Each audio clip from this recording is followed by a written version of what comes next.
High Talk, January 9th, 2019. Everybody ready? I think, welcome back everybody. It's New Year. Happy New Year to everybody. Hope everybody had nice holidays. Get right into it. We had, agenda item number 1 is the approval of meeting minutes from, believe it or not, October. It's been a few months. I have reviewed them and I move approval. Second. All those in favor? Was that second? Did you get what you needed? No? Who moved it? Jonathan Tibbetts. Jonathan. And the second was Stuart Huffers. Item number 2, public comment. I see we do have one comment. It's on item number 10, so I'm going to hold off until that item. Do we have any other public comments or communications from the members of the committee? Okay. We do have a number of items on consent. 3 through 8. Does anybody see a reason to pull any of these off or have any questions, concerns on any of these? This does include our calendar as well. Hope you guys have a chance to review that.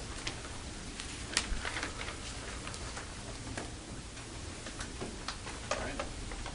Did you guys get any clarification on the accounting issues? Do we need to further understand that over in Coronado on item 4? Yeah, and we do have City of Coronado President, and Jack is here as well, so I think we can great. Good morning, everyone. I'm Jeff Christensen. I'm the grants administrator here for the Specialized Transportation Grant Program, and then I have my colleague here, Wendy Garrison. She's from City of Coronado staff who works on this program. So I'll kind of hand it over to her, and she can explain how that accounting practice and project-based accounting system that they have, if that provides more clarification. We don't need a lot of detail, but it's just always discouraging when you hear an accounting principle is recruiting progress on some program. So we do have project-based accounting that we use. However, when my position was developed, it was not based on grant funding for the recreation supervisor position. So when a position through a city does not have grant funding behind the position when it's created, we cannot bill a full-time staff member's salaries or benefits, etc., to a grant fund. Because should we ever lose the grant, then the city would not only have to try to find funds to replace the grant, but in addition, they would then say, what percentage of that person's salary can we still have that full-time person's position? Do we need to cut that position back? And they'd have to do a whole review of the position. So what is happening as a result of that? You can't charge that person. Is that person working on the project and just not charging to it? Correct. Okay, so the program is continuing. You're not consuming the money. Correct. We are, and we From have our point of since. view, that's a high-grade problem. And so since then, we have trained additional staff on the program. We've expanded our program hours for the phones. They were about 17 to 20 hours a week. They're now 45 hours a week, so all hours that our program runs. We now have staff hired, trained, and are now answering phones all hours. So our rides have increased due to that. So we've increased our customer service, our outreach efforts, all of that to try and increase both drivers, riders, and rides. And that's the good thing. The Yes. bad thing, according to our system here, is that you're not consuming the money. And we are now, we will now, yes. Good. Thank you. Thank you for coming. So, any other questions on items 3 through 8? Mr. Chair, item number 6, Yes. major quarter status report, attachment 1, a chart that talks about the funding plan and has the pie chart. I think that's a great, it looks like it's a new addition to the update, I think. Jim, Yes, is that that's correct. It's a new addition. So we do show something similar in the annual report card that we bring to you every year, but this is a new addition for the quarterly report. I think the part on the upper left, federal, local, state transit percentages is great to show us on that. And I think this is a good addition. So.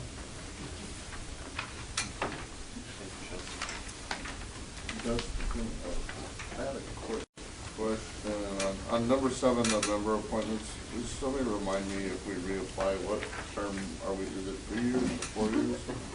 The new term? Yeah, what would it be? So those would be decided at the time of appointment by Oh, the that's why it's selection not committee. here, okay. That's why it's not there, yes. So was because that it would be changed? different. Not So, to stagger? correct, so to Okay. further stagger the term limits, then that length of term is decided by the selection committee at the time of appointment, so that we have no more than 2 terms expiring at any one time. Oh, okay, perfect, okay. I have a question. I understand you can get term limited off, like Jonathan is. If he sits out a year, can he be reappointed? The way it's worded right now is that, so the whole intent is to give the benefit for Okay. those members that didn't have the benefit of serving the full 8 years. So the midterm, the ones that were filling the midterm vacancies, that's the reason that we did the amendment. But I think it's silent at this point on that, so I was that just might be curious whether something term we would limit is want to. finite, or you just have to be off for a while and then you can restart all over again. We would need to revisit that, yeah. We would I love to have appreciate him. your Yeah. enthusiasm for another 8 years. He said, can he, not will he. I just curious. Thank you, Richard. Okay, we have our new executive director. Good morning. Good morning. Thank you for having me here. Our pleasure. I'm very much looking forward to working with all of you and learning and listening. And then I put a 2 cents worth in to see if I could make a difference. Thank you for having me. Great. All right. Could you just give us a very brief bio background on you so we know Sure. who and how you are leading us? Sure. My name is Hassan Ikrata. I'm actually, should I tell you my exact birth date or just the year? Born in 1960. I have a lot of white hair. Veritable child. Thank you. Born in Jordan, in the Middle East, and studied in the former Soviet Union for 6 years. So Russian was my second language, Arabic my native. Then came to UCLA, did my master's in civil engineering, PhD work at USC, American planning. Work in the LA area for 30 years almost. For Metro, which is the Sandag or LA County, for SCAG as a CEO for the last 10 years. And got lucky enough to get this job. So that's briefly who I am. Thank you. I believe in big stuff. I believe this region deserves big stuff. We have a great team here, and we're gonna put forth a great transportation system for the future. I promise you that. And then you'll have to figure out how to pay for it. That's your job. Thank you. Thank you. Welcome aboard. Thank you. Okay. Item number 9 is the. We need to vote on the consent agenda. Oh, I'm sorry. We haven't approved item yet. I got all nervous here, and we have a motion to approve the consent agenda. So moved. Second. Any discussion or any comments? All those in favor? Thank you. Now on to item number 9, Ariana, the Yes, action it's by been a the while since your Transportation last meeting, Yes. October, yes, it seems like forever, so, so to fill you in on what has happened since then, in October, Lisa Kondrakoffen and I, we presented to the Sandag Audit Committee on the ITOC audit activities. I mentioned that to you at the last meeting. Also in October, as part of the regional plan development process, the board discussed different network concepts to see how different combinations of projects, programs, and policies would perform, and then based on feedback, a scenario will be presented for review this spring. The board approved the proposed FY 2020 EMP work plan, which you saw at your last meeting. They approved funding recommendations for the active transportation and smart growth incentive grant programs as well. And then earlier this month, the Transportation Committee recommended approval of amendments to the Regional Transit Fare Ordinance and the Transnet Ordinance, which you have on your agenda for review today. And the board is scheduled to consider that later this month as well. And then I'd just like to take a moment to introduce Julie Barajas, who is sitting here behind me. She's going to be helping out with ITOC and staffing ITOC, so you might see some emails from her as well. I'm sorry, did you say that the Transportation Committee approved the proposed amendments? They recommended Recommended, approval. sorry, yeah. Recommended approval. Any questions or? Ariane, just the board retreat, I know it's not past actions, but is there a date set for the retreat? I believe there is, and it is 6 through 8, I want to say. at the beginning of March. Great, and again, some of you haven't gone to that. Stuart and I have gone before, and I think it's a good, worthwhile trip to make, at least one of these. So. Yeah, March 6 through 8. 6 through 8. We'll make sure we send you information while it's together. Yeah. Thank you, Ariana. Yes. Item number 10 is the proposed amendments to the Regional Transit Comprehensive Fare Ordinance and Transit Ordinance. We do have a public speaker. I guess I'd ask the committee prefer to hear the presentation, then have speaker or speaker first, or commenter. Speaker first, and if there's concerns, we can get their answers in the presentation. Perfect. So we do have a speaker, Dan Tota, I hope I pronounced that correctly.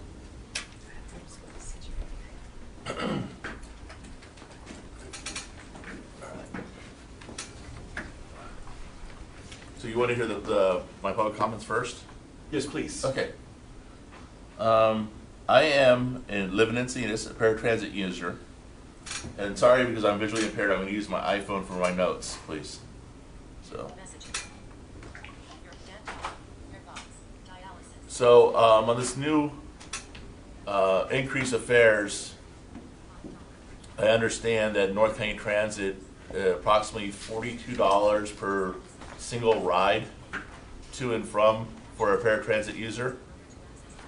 They're asking for the $5 increase. As a businessman, I think that's absolutely fair. It should be the same as MTS is asking for in San Diego. But they also have put in this zoning, I call it zoning.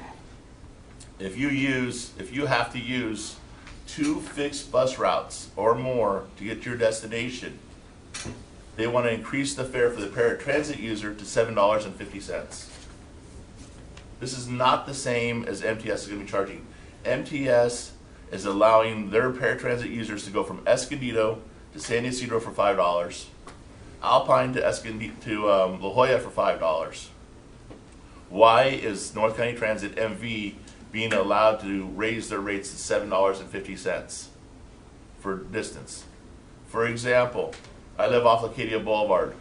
For me to go to the Palomar College School, because I'd use one bus, it's $5.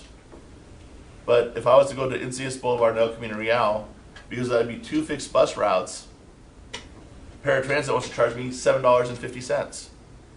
This is not the same. You guys want to make paratransit the same pricing for North County and MTS, but North County wants to charge $7.50 and MTS is only charging $5.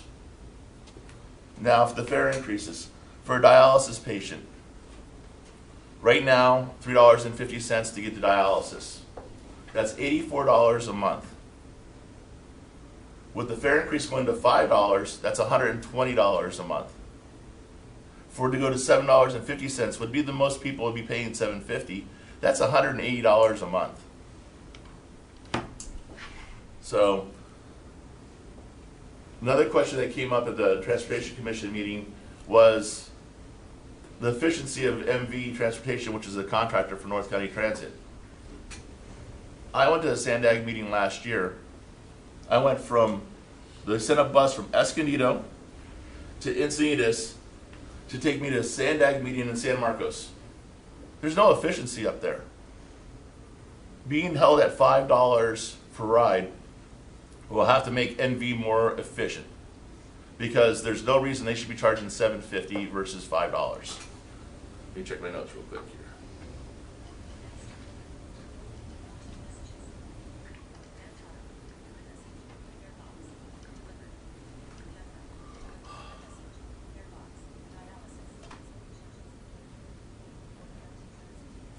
15.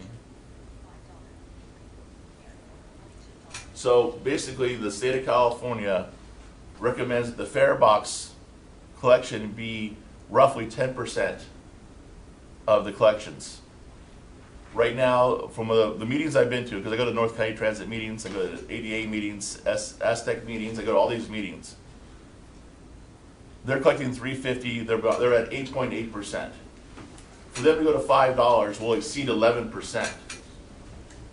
For them to go to $7.50, it would be way exceeding what the California state mandate is. So I'm asking this board, as well as the board and the 25th, to prevent North County Transit from charging $7.50 per ride. $5, fair. MPS $5, North County Transit $5. And I'll take any questions anybody has. Thank you very much. I think we'll does anybody have any questions? I have one quick question. Sure. Looking over item 10, I can't find the page after page 37, which refers to another table, table 3. The very last page of the, did yours end on page 37? It did. Is there a page 38 or more? It ends at mid-sentence, so there must be. Yes. And perhaps, if there is, we could proceed with the presentation while it's being brought to us, if That you sounds good. agree. They're gonna. Okay, you'll get it? Yes. Okay, thank you. But I have just one question with regards to speakers' Oh, comments. 44. Yeah, there's 44 pages. There's quite a few more pages now. It's in chart. All right, thanks. So the question is, Yes, if I it's definitely heard on the him web. correctly, It's he just said hard that the to- state mandates a 10% fare box collection. And that's a new concept. I haven't heard that before. We measure ours, and in fact, we talked yesterday about ours being better than many, meaning less subsidy for transportation funds. But this is 10%. Staggers me as such a low number. So that is for paratransit services. For both MTS and MTD have a fare box recovery ratio threshold for the state threshold of 10%. Fixed route, North County's threshold is actually 18.8%, and MTS's is 31% or so, and those are all based on the years that MTS started, and NCD actually came about after the TDA was implemented. So paratransit is a much lower, because they know it's a much more expensive service to operate, and the fares are likely going to only recover a lot less than. I'm not picking up the term you're using, fare transit?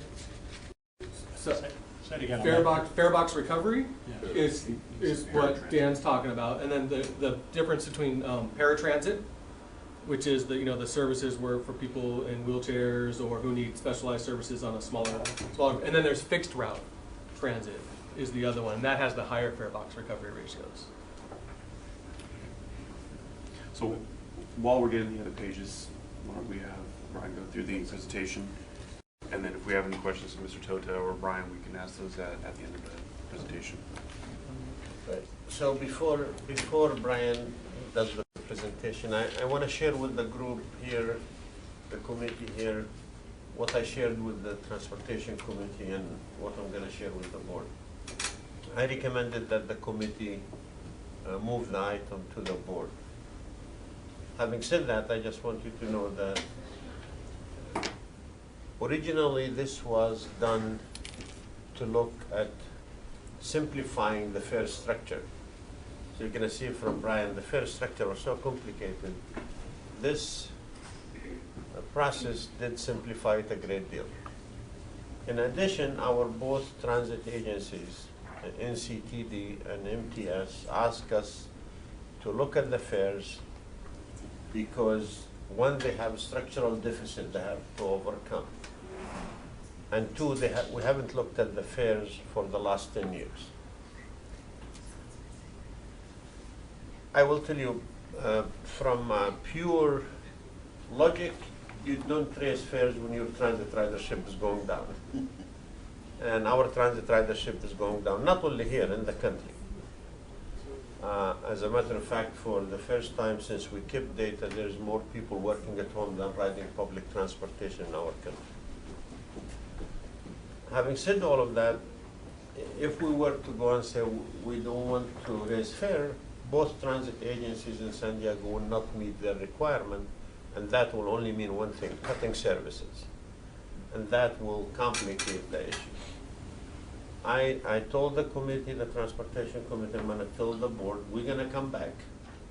We're gonna move forward with recommending that you approve these fare increases to overcome the structural deficit, to simplify the fare structure, but we're definitely gonna come back and talk about much bigger stuff when it comes to transit fares and how we do it. As to Don's point about paratransit, I couldn't agree with him more. I think our staff now is looking at ways to provide these services at much cheaper and much better. You don't have to have a 40-foot bus to carry 2 people from one place to another. With the transportation network companies today, our transit agencies need to be innovative, creative. We are going to give grants to nonprofit and others to actually look at innovation. Can you do these paratransit services cheaper and better? And I believe the answer is yes, we can.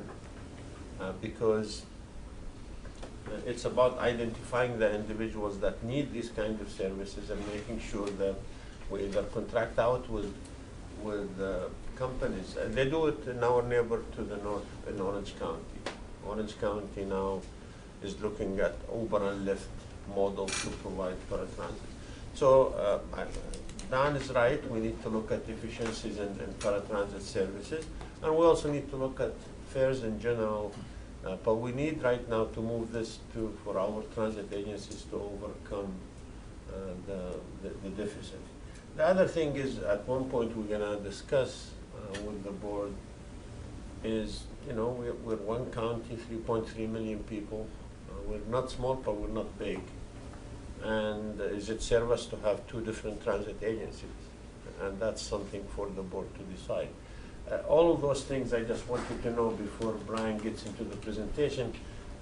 I have, with my team, trepidation about saying, well, let's increase fares now, but we really have to do it in a way. And we haven't done it for the last 10 years. It definitely simplifies things, but on the other hand, it also reduces the fare for the youth, which is a big component of transit riders. So Brian will go through the presentation. You saw some statistics, but I promise you this will be back. This fare structure and also the paratransit services that Don talked about. So with that, I'll have Brian. I just asked a follow-up question. Did I hear you correctly when you said you recognize the follow-up that transit usage has gone down? Yes, it is. It seemed to me you were attributing that to the growing number of people working from home. No. I'm saying that transit, the way we provide it in the country, hasn't been done well to even not only not increase it, but to stop the decline. My point in this is more people working at home than using public transportation, and in the nation we spend a lot of money on public transportation. And my point is we need to provide the kind of transit that makes people ride transit. Not just the transit dependent, but the choice riders, the professionals. And you only can do that if you provide the transit in such a way that it's as convenient or more convenient than the car. And that's what I alluded earlier. We need to work in our vision for transportation and stop this debate, transit versus highway. We're gonna put transportation system that works. But my point about the public transportation versus the work at home is we spend a lot of money on public transportation in the country. We don't spend a lot of money for people to work at home. We have obviously a growing number of people working at home, but we have concurrent with that, at least in this area, we have a growing number of cars on the road. Exactly. So in public transit. Congestion is increasing even though more people working at home, for sure. Because we're, just not to divert too much, but we did a study last year. I asked UCLA researchers to look into why transit ridership is declining in Southern California.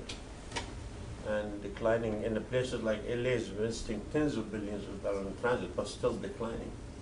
And the answer was simple, between 2000 and 2015, Southern California added about 2.5 million people. Same period, they added 2.4 million cars, which is 4 times the rates of the 1990s. So yeah, congestion is increasing. And to overcome that, we need to figure out how to manage the system so that there's a good alternative, which is a transit alternative, at the same time that the system is priced right. But we're going to work on that. But as to the fare, not happy that we're doing it, but really we have to do it to move it forward, and we'll be back to talk about how we make transit more efficient in general. But sir, our speaker is talking, he's not objecting to an increase. Right. He's objecting to the inconsistency. I agree. Between, and does it make that much difference? I'm not trying to, you're the money man. Sure. I can certainly understand a reason for consistency. Right. In this particular rate. Well, I think it'd be hard to do consistency when you have two different transit agencies and 2 different fare structures. But he's making a good point, not only about consistency, but about efficiency. Yes. So to bringing him from Escondido to Encinitas, then to San Marcos, and that's not the most efficient way to transport people. And we have an initiative here we're starting. We should be able to have data about the paratransit need in the county.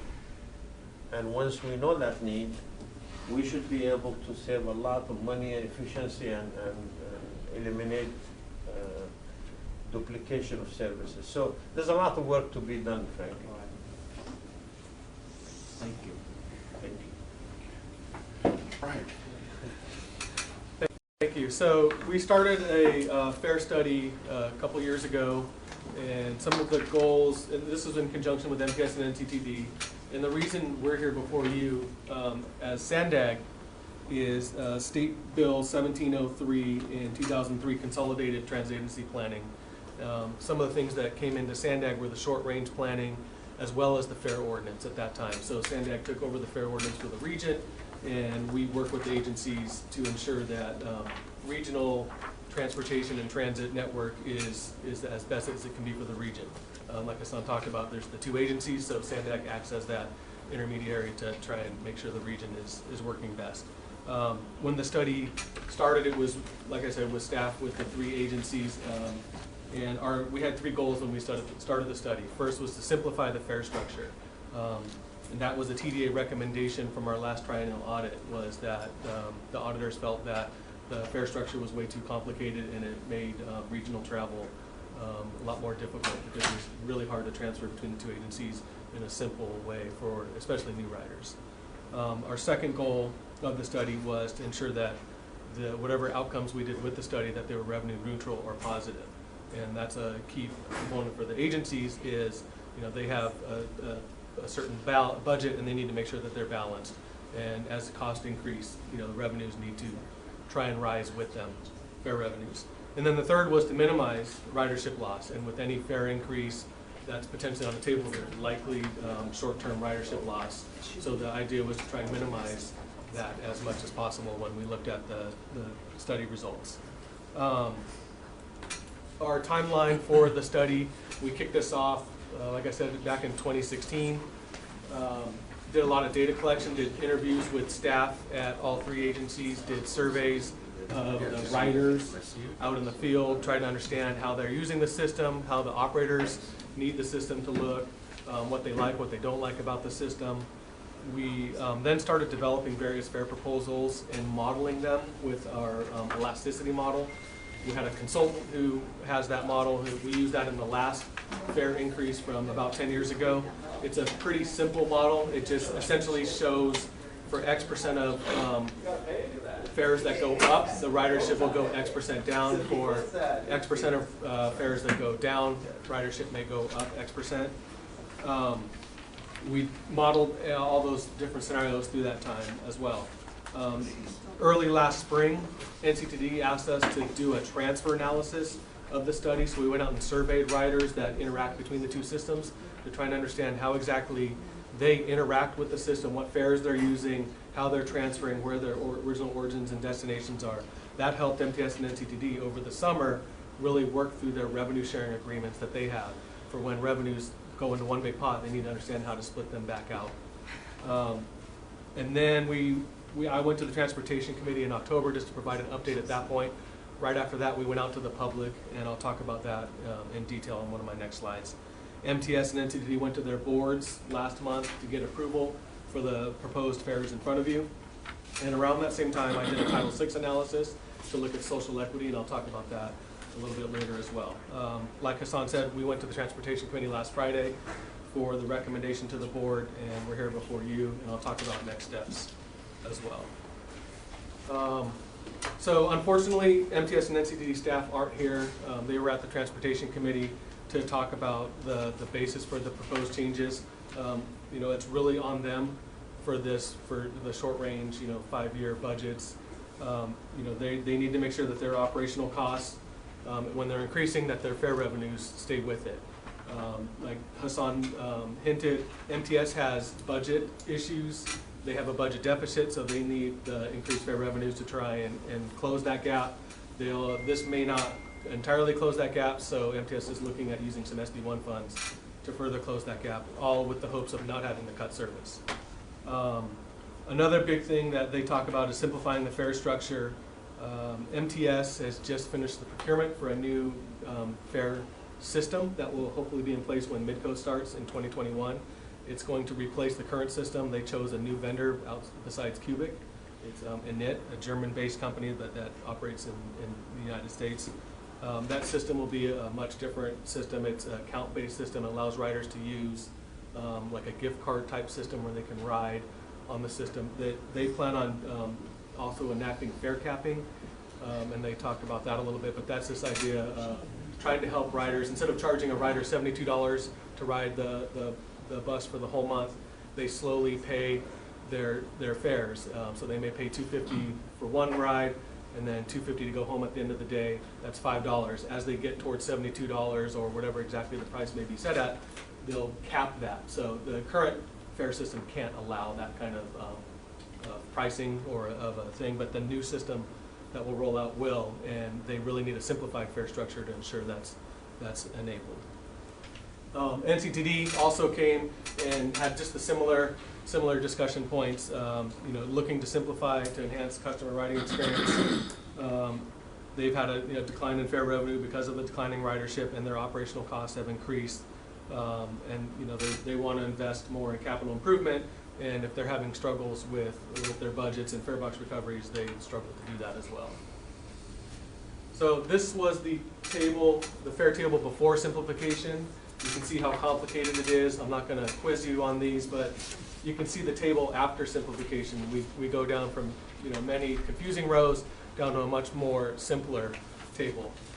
The table still stays a little more complex because Coaster has their zones. NCTD's looked at, could they remove those zones to make it much more simpler, but that is a premium service, and they try to price that on the length of the service. So if someone's coming from Oceanside to San Diego, they are going to pay more than someone who's just coming from Serrano Valley to San Diego or the opposite way. Just out of curiosity on that, with regard to the zone, has there been any attempt to try to understand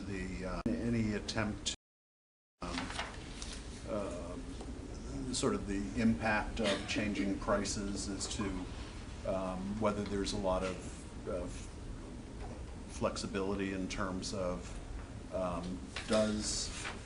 if you went to one price across all three, would you lose ridership, or that kind of a mentality of trying to understand actually what the consumer behavior is on that? So in 2011 or so, NCTD actually went from 4 zones down to 3, and they actually decreased fares a little bit on some of their services to try and gain some ridership back. They did that incremental movement. During the study, we looked at possibly removing zones. It's tough. What price would you charge? Would it be somewhere in the middle? Would it be enough that NCTD would still get enough fare revenues back to make it worth it? I think they felt that the increase to the people who just need to ride a short distance would be too much, that they would lose probably more riders than the decrease that the folks who are paying the 3-zone fare would get. So, you know, the price may be somewhere in the middle of the 1 and 3 zones, but I think NCD felt that finding that middle ground may lose more riders than gain riders. So Mr. Halpern, so one of the reasons for that is 80%, almost close to 80% of the transit riders are transit dependent. So they're insensitive to what fare, how structure. So there is that 20% choice riders that you could impact by that. So our goal is to make sure that our transit ridership is a lot more choice riders as opposed to transit dependent. Unfortunately, because they are mostly transit dependent, they're not very sensitive to these things. Dependent on transit and dependent on transit. So there's a lot of work to be done in transit as a whole. Thank you. How you provide the services. But in this case, what Brian is talking about, you won't see changes simply because the 80% is already going to take it regardless of how you structure your resort. But I promise you that we're going to talk about ways to change that and get more choice riders to the transit system. So when you look at zones, it becomes much easier to grasp. Yeah, and if I'm not, by the way, suggesting that this should be a mechanism to kind of mask increased pricing.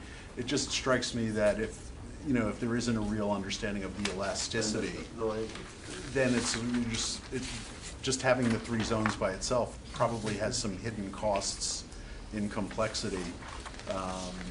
But I understand where you're coming from, so thanks. I have a question. How much is the, I guess, overall budget? Is it any of it subsidized, or are they running on their own? It's actually most of it is subsidized. The fare bucks recovery for the MTS system, about 30%, somewhere around 70% subsidy, federal, state, and local money. Most transit agencies, except, so the Los Angeles corridor, the long term, that's subsidized very little, probably 20%, you'd say, 15%. The recovery from the fare bucks is high. But the local transit system, mostly about 70% subsidized. So with these increases, where does that put you for? The same in terms of the overall subsidy. This is to, will fill a gap of deficit, not to increase the overall fare bucks recovery. So with your models, when's the next increase going to be? Because I'm assuming you modeled this thing out 5, 10, 20 years of the ridership, et cetera, to assume what's going to happen. And so I'm assuming there's going to be another increase, and it might not be another 10 years. Well, I'll answer this way. I don't think right now it's really possible to increase the fares with the way we provide transit services. Unless you have much more choice riders coming into the system, we're going to stay the same. Maybe we do here and there every 10 years. And this is not an issue specific to San Diego. This is a nationwide issue. Many transit agencies are struggling to meet the requirement of fare box recovery everywhere in the country. And simply because transit still serve mostly the transit dependent. If you go to New York or San Francisco, for example, the BART system in San Francisco, that's a different story. They recover 70–80% from the fares. That's when fares have to be looked at every year. But in our cases and the way we provide system today, probably the next time we look at it probably be 10 years from now, unless there's something major of deficits comes in. So does that mean that in 5 years you're going to be running another deficit? It depends on operational costs increasing. Gas and labor are the 2 biggest drivers for them. So I assume those aren't going down. Right. That's maybe a real comment. Prices aren't, cost of operations is not going down. But the question for us here is, can we make transit do much better than it is right now? And short of that, yes, the cost will continue to go up. We'll continue to struggle to meet the fare box recovery. If transit only continues to be a transit-dependent system. Because I noticed in here on your, some of the statistics that because you're basically, as you said, there's a group of people that are completely dependent. Right, it's 80%, not a small percentage. That's a Yeah. large group of is there a number, like a quantitative number on that, what that 80% is? Is that 1 million? Is that 500,000? What's the What's the total movement of the ridership, Brian? workforce on that transit? So on a typical day, the ridership's about 350,000 or boardings a day. That's not actual people. So, I mean, I would estimate the actual unique people that ride the system a day is like 125,000, 125,000. Somewhere in the 100,000 range, people that are totally dependent on transit, and that's pretty much what 80% of the transit. So if you said how many people are in the, you said before, the new number, how many people in the county? 3.3 million people. So you've got this infrastructure for 120,000 If people. that's, Am I missing something? the mode split. Well, look, so yeah, it's a very low mode split when it comes to transit, no question. So I'm sorry, the question, I guess I'm going to throw back, because some of the things you've got just issues that you can't change. You've got, right. This is the system you've got. I think the question, the challenge for you and the board is how to change that number. So if you're looking at you've got 125,000 people riding something, and then you've got 3 million people, but that's not the workforce. If you run the workforce down, right. How do you increase that to make it more advantageous? Because that is the goal with all the money that we're paying in taxes and the people here doing it. That is the question on the table, and right now, I'll give an example. So let us say you live in Escondido and you work in downtown Sandag, about 30 miles, say. If I offer you a system that can get you here in 10 minutes, say a tunnel, Hyperloop, Boring Company, subway, that gets you 10 minutes, or drive and take 50 minutes, you'll take that system, wouldn't you? Especially if you take into account the fares on last mile, how to get to that transit station, how to get to the final destination. So the issue for us is really how to provide a system that really a real option. Right now, most of us don't have real options. And therefore, to answer your question, yes, we're going to put in front of the board real options. It's going to cost money, significant amount of money. It's up to them at the end of the day to make a decision whether they do it. But let us be very honest about this. As long as we continue to look at transit as a transit-dependent system, that fares and that recovery is not going to change. And not only here, anywhere in the country. Many countries in the world, transit is operated privately and they make money because it's a real option to the car, or the car option doesn't exist as conveniently. So our job is to provide choices that are comparable. If it takes you 20 minutes in the car, it should not take you more than 20 minutes in transit.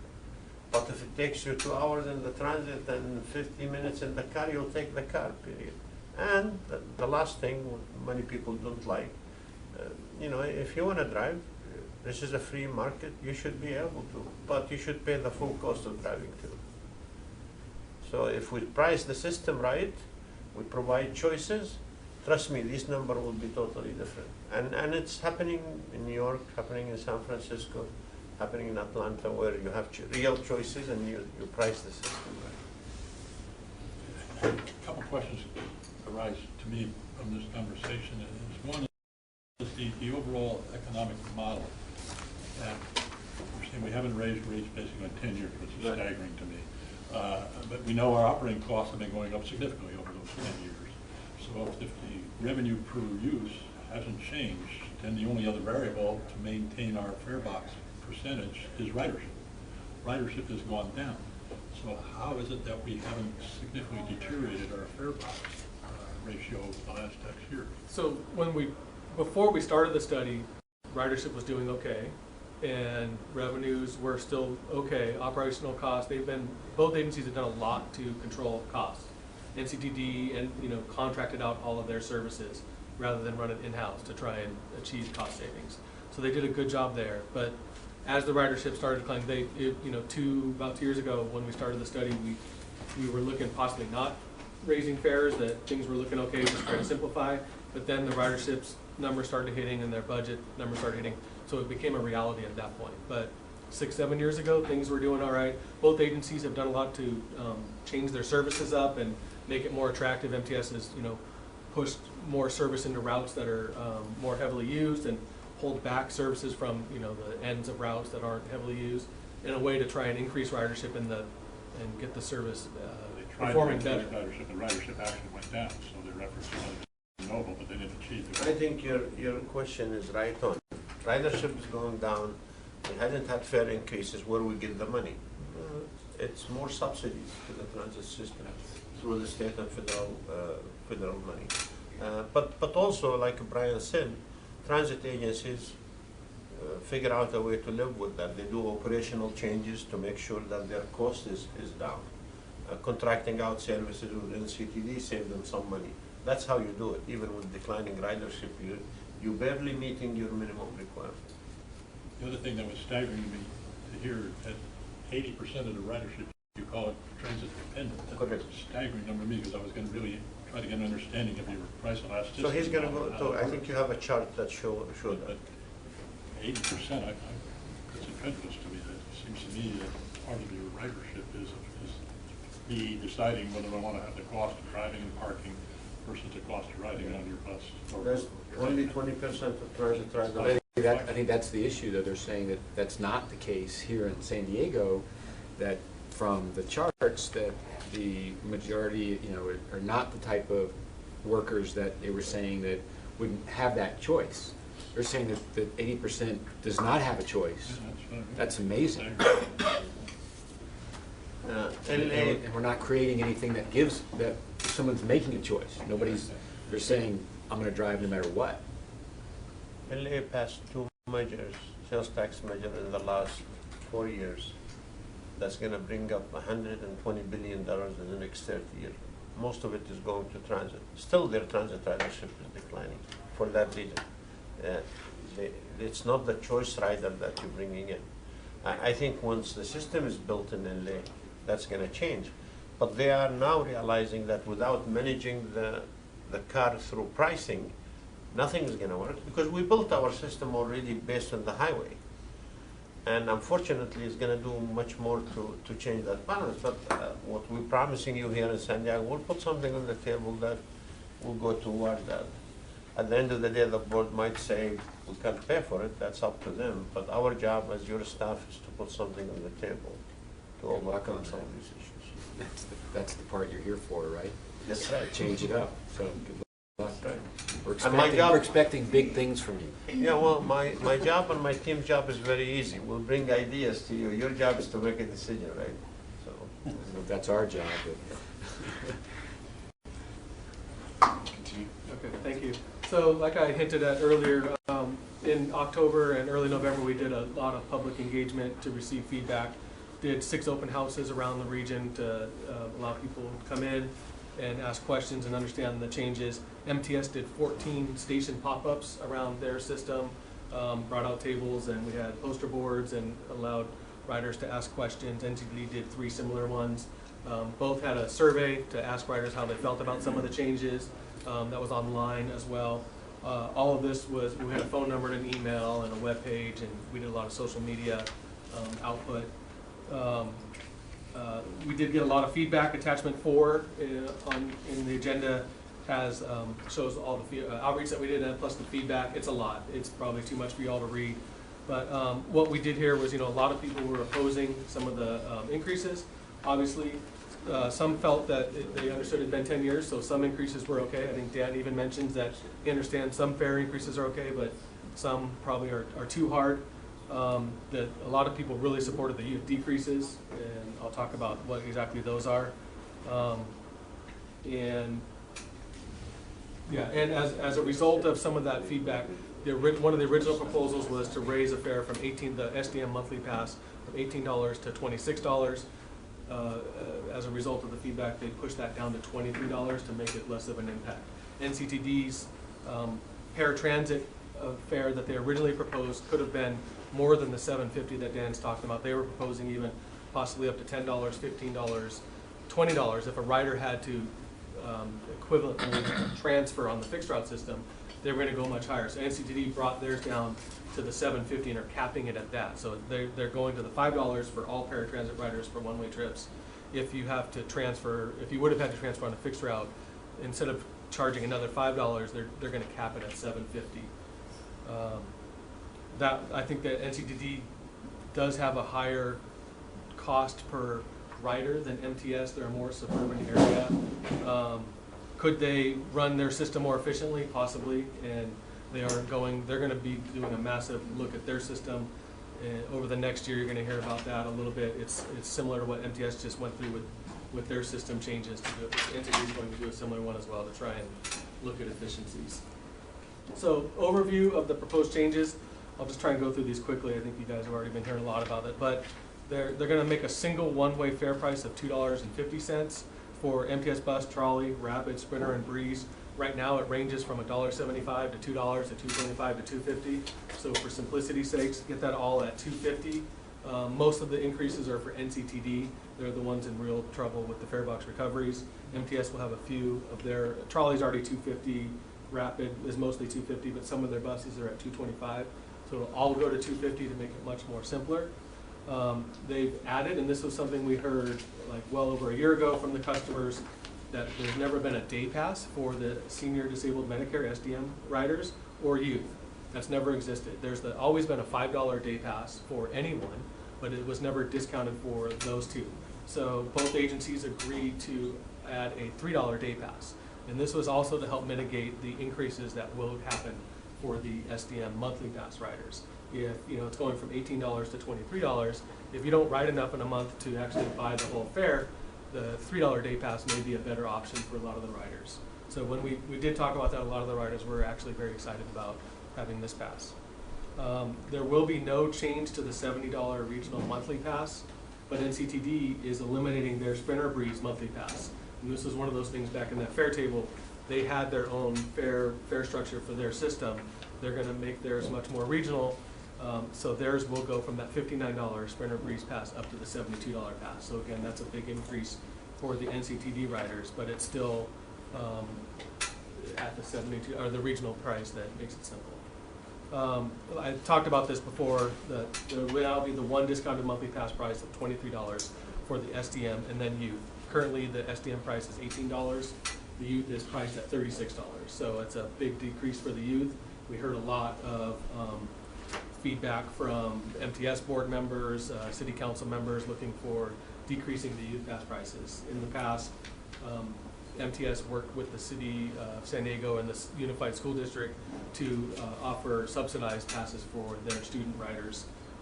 It was paid for through the school district and was a pilot project, and it went fairly well, but we've heard further feedback that the youth passes should come down. I think I heard a question earlier about what are the youth. So the youth pass prices are for riders between the ages of 5 and 18. That's considered our youth folks. There's college passes that are different than what I'm talking about here. Both agencies do negotiations with different colleges on college passes. That's based off the $72 monthly pass, discounted pretty heavily to try and entice the college riders. And then the last one on this page is they want to increase the minimum age for the senior discounts from 60 to 65. Any senior within that range will be grandfathered in and won't get the increase. So each year the age will go up one at a time. So if you're 60, 65 now, you won't see the increase. If you're 59, when the price is changed, you will be jumped into that increase when you turn 60. Those last two that I've talked about, the discounted prices for SDM and youth and this age, are in the Transnet.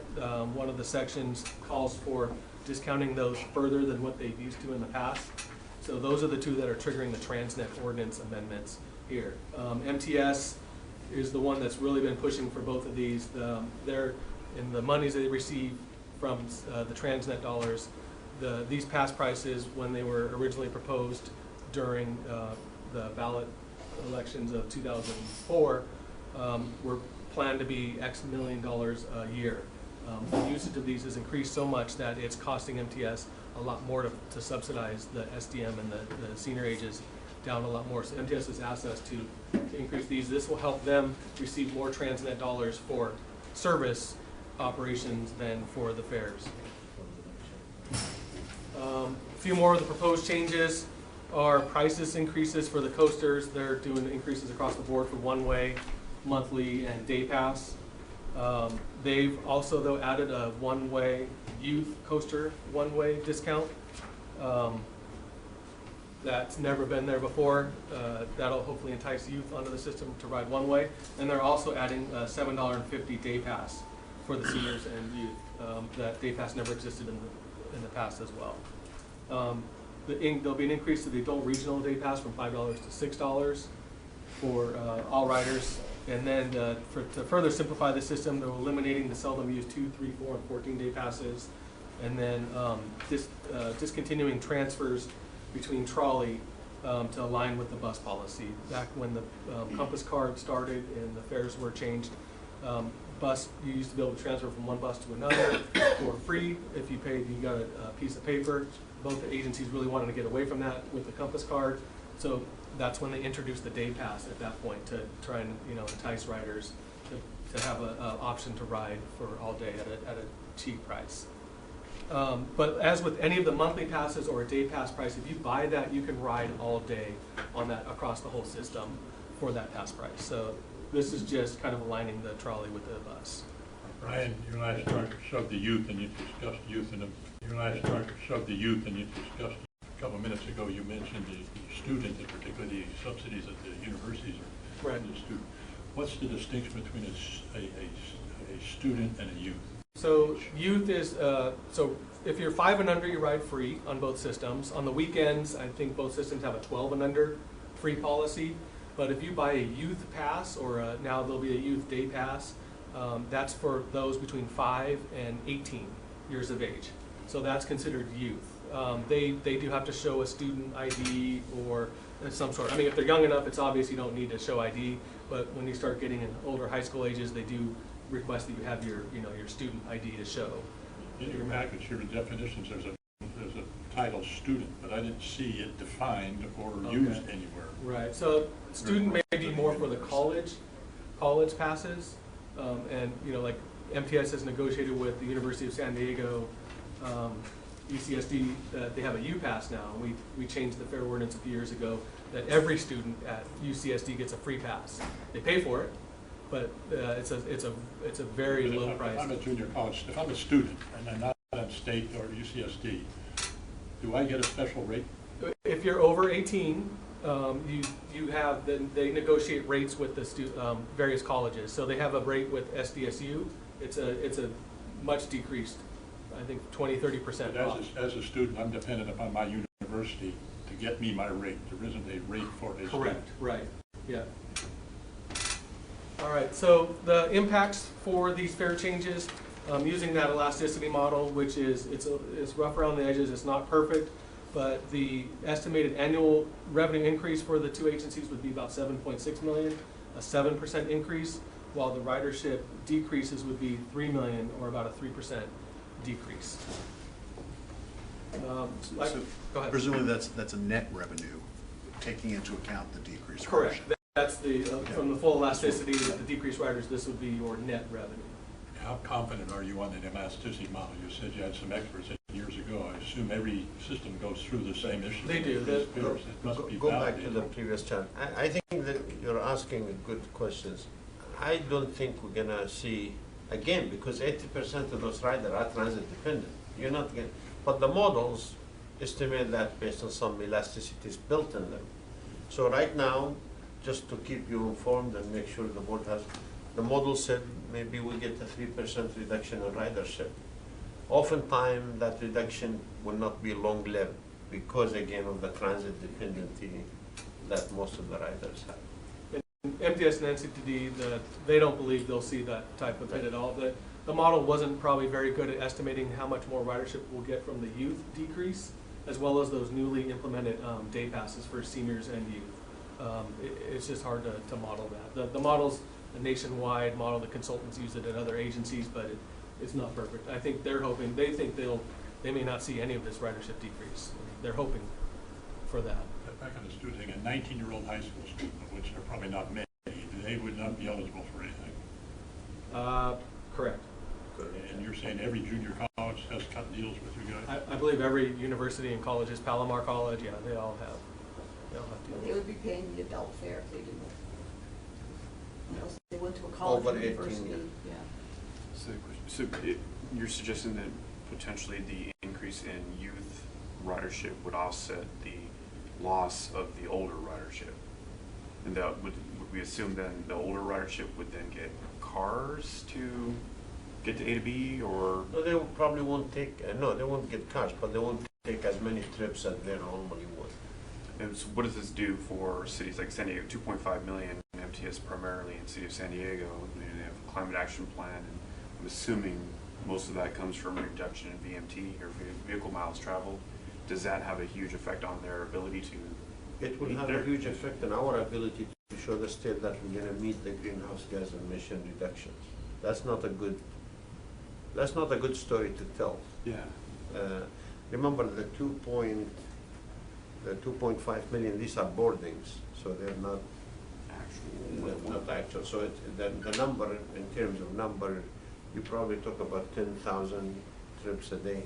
But that's still not a good story. So yeah, it will impact our ability as an agency to meet greenhouse gas emissions, but we believe this is such a small number in the scheme of things that we will overcome it. Good question. Okay, so since both agencies receive federal money, we're required to do a social equity analysis per Title VI guidelines.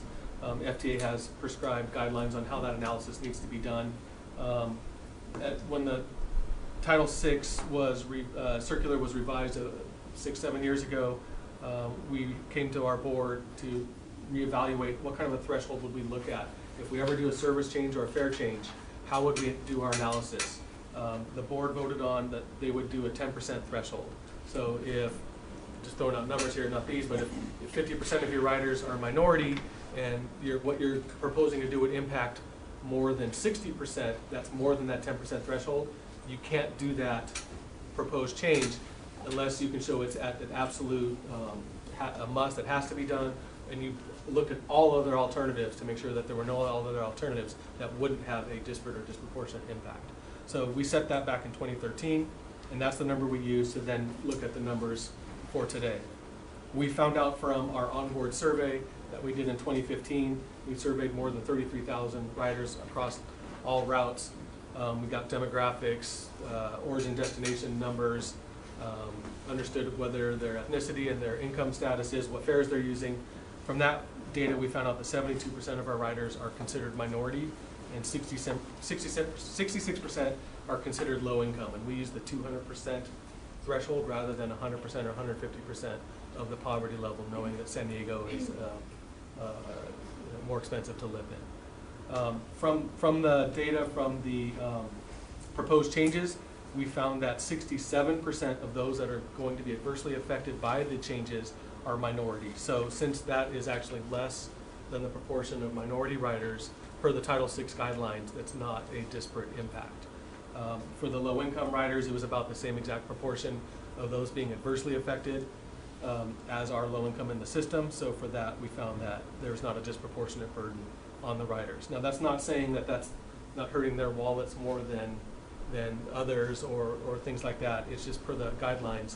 Are we proportionally throwing out changes to them that are hurting them more than others? And that would be if you had a fare that was used entirely by a minority or low-income population. If you were just to raise that one and decrease the fare on a fare that was used by non-minority or low incomes, that's where you would get that disproportionality in there. So next steps, I went to the Transportation Committee last Friday to get their recommendation to the board. I'm here before you today. We'll go to the Board of Directors on January 25th for the first reading and conduct the public hearing, and then come back to the board on February 8th to do the second reading and approval. And the enactment of the ordinance changes would occur in March, likely March 10th. And then we bring fares back annually as part of the operators' budgets. We do an annual TDA performance monitoring report, so we keep tab of the fares. The new fare system will be implemented when Midco starts in 2021. We may do a fare study in advance of that again to look at the fares and how the new system will work and if the fares need to be revised at that point. But then, like I said, annually with their budgets, we continue to look at their fares and their operating costs and to see how it's looking. So with that, the ITALC is asked to recommend that the Board of Directors adopt the proposed amendments to the Comprehensive Fare Ordinance and the Transit Ordinance. I'd be happy to answer more questions. I have just one. I'm confused. Mr. Toth's point, I'm confused. Was you have a one-way ride, it's $5. You have to do a transfer, it goes to $7.50. So is that a $2.50 increase, or is that $5 plus $7.50? So currently, the paratransit fares on NCTD are $3.50 for a one-way trip. And that's regardless of if you would have needed to transfer on a fixed route. This is kind of confusing. So what NCTD is proposing to do, and it's allowed per the federal guidelines and actually in the fare ordinance, is, well, first they're raising the fare to $5 from $3.50. And that's just to align with their increases with the one-way fares on the fixed route system. So they're proposing that increase to $5. And MTS is going to match that as well. What NCTD is further proposing, though, is for those longer trips than may be normal. Now, the NCTD don't require their riders to transfer on the paratransit system. So you get a one-seat ride if you're going from Encinitas to Escondido within NCTD. But if that trip would have been taken on fixed route and would have required 2 fixed route trips or a transfer, they're saying then we would charge an equivalent transfer fee on the paratransit ride. It's still a one-way or one-seat ride on the paratransit, but they feel it's a way to try and get more revenue out of that longer ride. And I guess, does it go from $5 to $7.50? So right, oh yeah, and then further that's a question. So right, it just goes to $7.50 total. It's not 5 plus. It just goes, instead of 5, the rider would now pay $7.50 for that full one-way trip. And is that extra revenue in any way? Well, not any way, but is it known how that relates to the incremental cost of a typical trip? I believe NCTD felt that, you know, the longer the trip is, the more it costs, and their service is more expensive than MTS's paratransit service because they are more suburban and have much longer trips, and it's a spread out. You know, there's not freeways connecting. Well, I sort of get the directionality of it. Right. I guess what I'm really asking is, and maybe I've got my numbers wrong, but it sounds like you're bundling in kind of like an incremental $2.50 for the extra trip, kind of regardless of the duration of the extra trip or the. So I'm just curious if anybody even thought of, well, what's a typical extra trip? How much is the incremental gas cost? How much is the incremental, you know, driver cost allocated? And so that there's actually some basis to say it's fair. The question is actually, frankly, you might be surprised by this. These fares really have nothing to do with the gas tax and how much it costs extra. This is just simply to meet a minimum requirement of the federal and state subsidies. You're talking about a model which we should deploy if we have the right system. Is, you know, if you drive more, you should pay more. If you ride more, you should pay more. But that's not the way this works. This is simply saying we're going to do these changes to get 5.6 million or whatever in CTD to meet our minimum requirement. Here goes the problem. Well, yeah, because I mean, you know, sitting in Dan's shoes, obviously it feels like, you know, this is somewhat unfair because if it was directly related to cost, then it's like, okay, yeah, I understand that. I think the paratransit, and Kim could speak to that, I think there's a lot of efficiencies to be gained here. And we do, I think we give grants, right? But we're gonna look at performance outcomes to provide these services cheaper and better. So I agree, with Don's point is a good point. Kim, you wanna tell them what we're doing? No, and I think we try to fill these gaps that the public transit fixed route service can't do. Obviously, the transit agencies need to provide the paratransit service, but we also do specialized transit grants. You guys have seen the senior mini grants, which really try to fill gaps to people that need to make some trips, whether for medical or social or what. And they're often, as you know, the hardest and most expensive trips to do. So one of the things we're doing with the specialized transit study is to look at how can this be done. You guys have raised this before. How can this be done more efficiently? Is it better to get, one big provider that you could have these economies of scales and these efficiencies of service? And so those are things we are taking a look at. You're not going to see it in the next round of grants, for example, but we're hoping with the following cycle that we'd be able to implement some.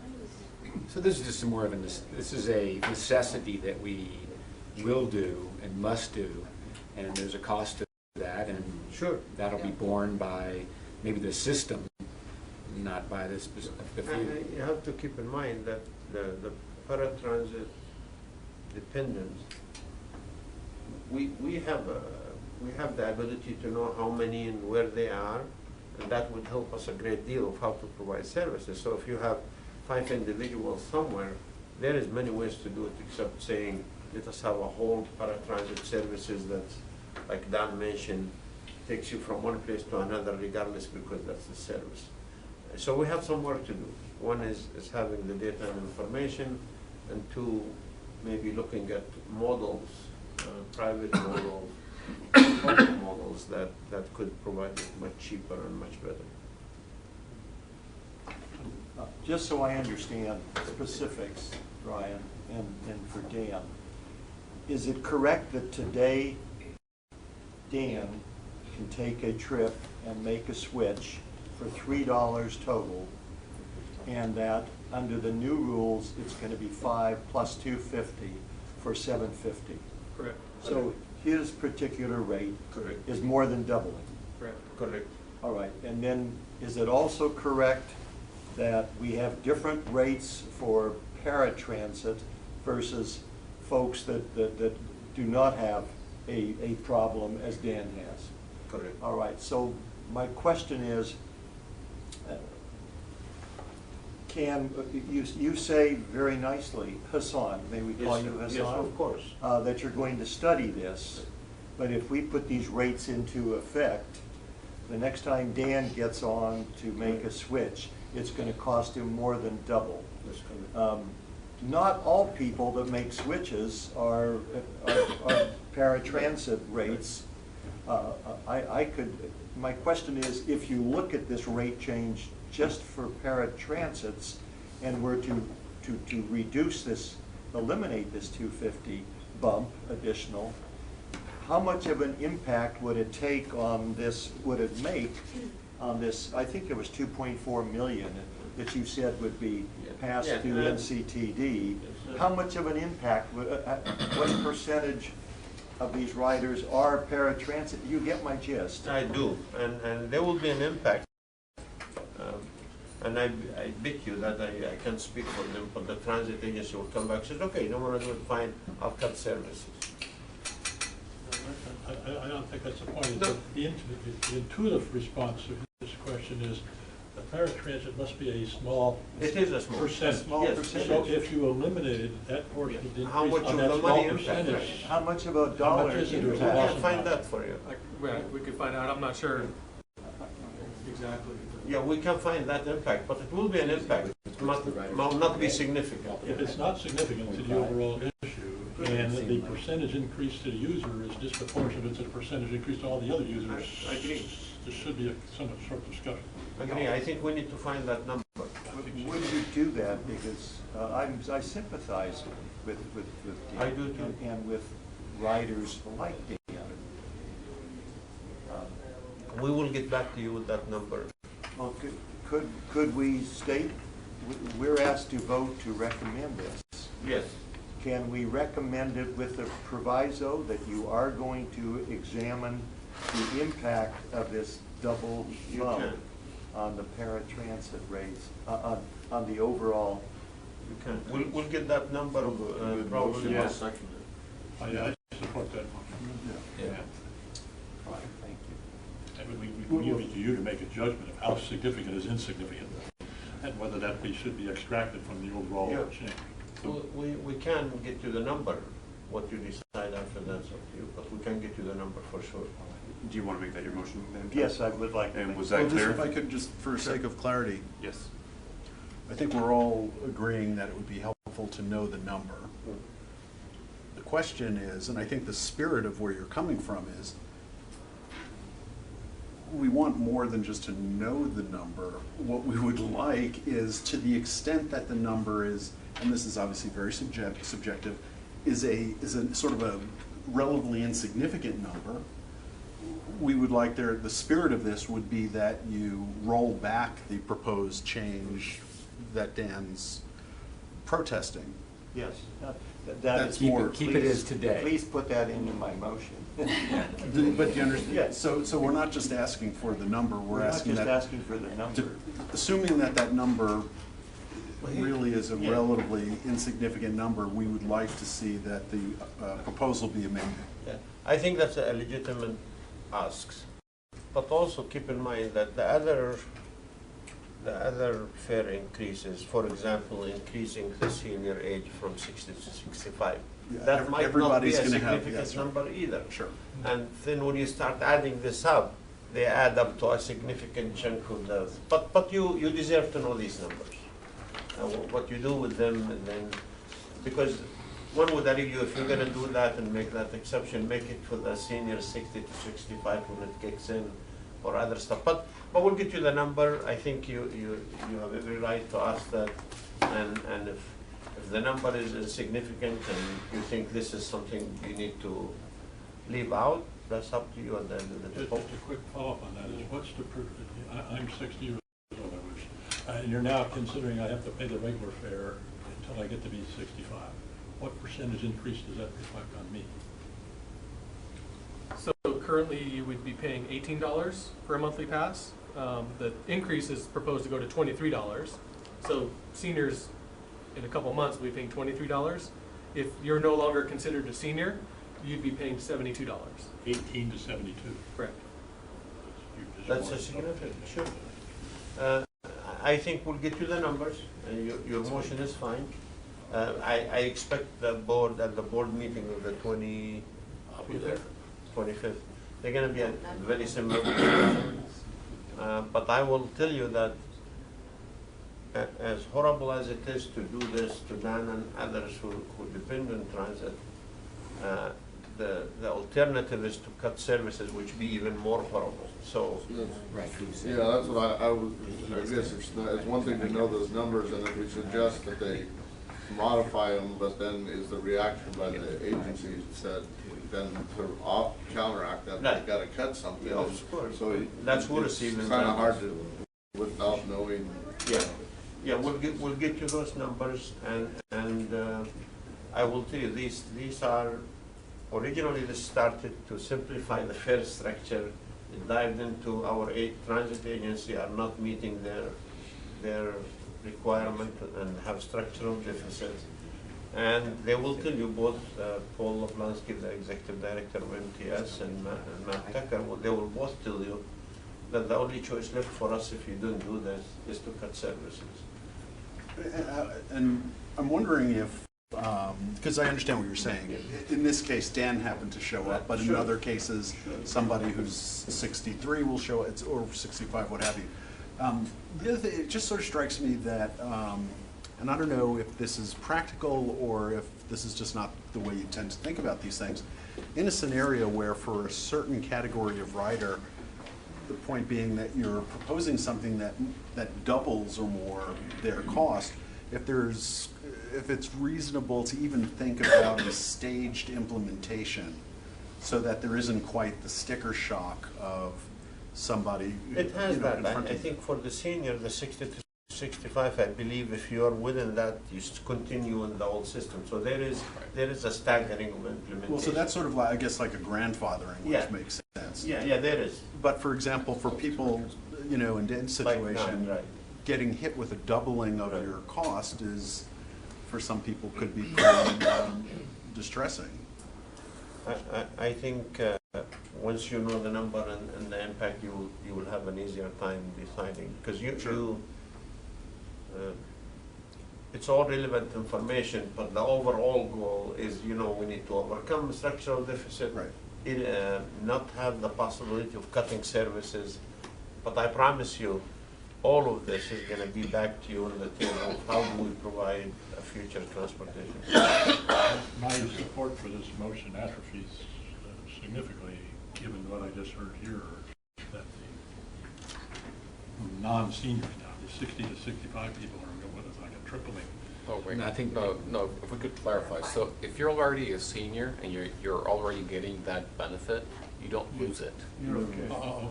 If you're already, If you are 50, grandfathered in. you're grandfathered in. If you are 59, and, sorry, you're going to have to wait 5 years to finally make it to the eligibility. So 30 years, I got to worry about it. So if I may, from what I'm hearing with the amended motion is, I'll go back to NCTD and ask them what the impacts are of the 750 fares.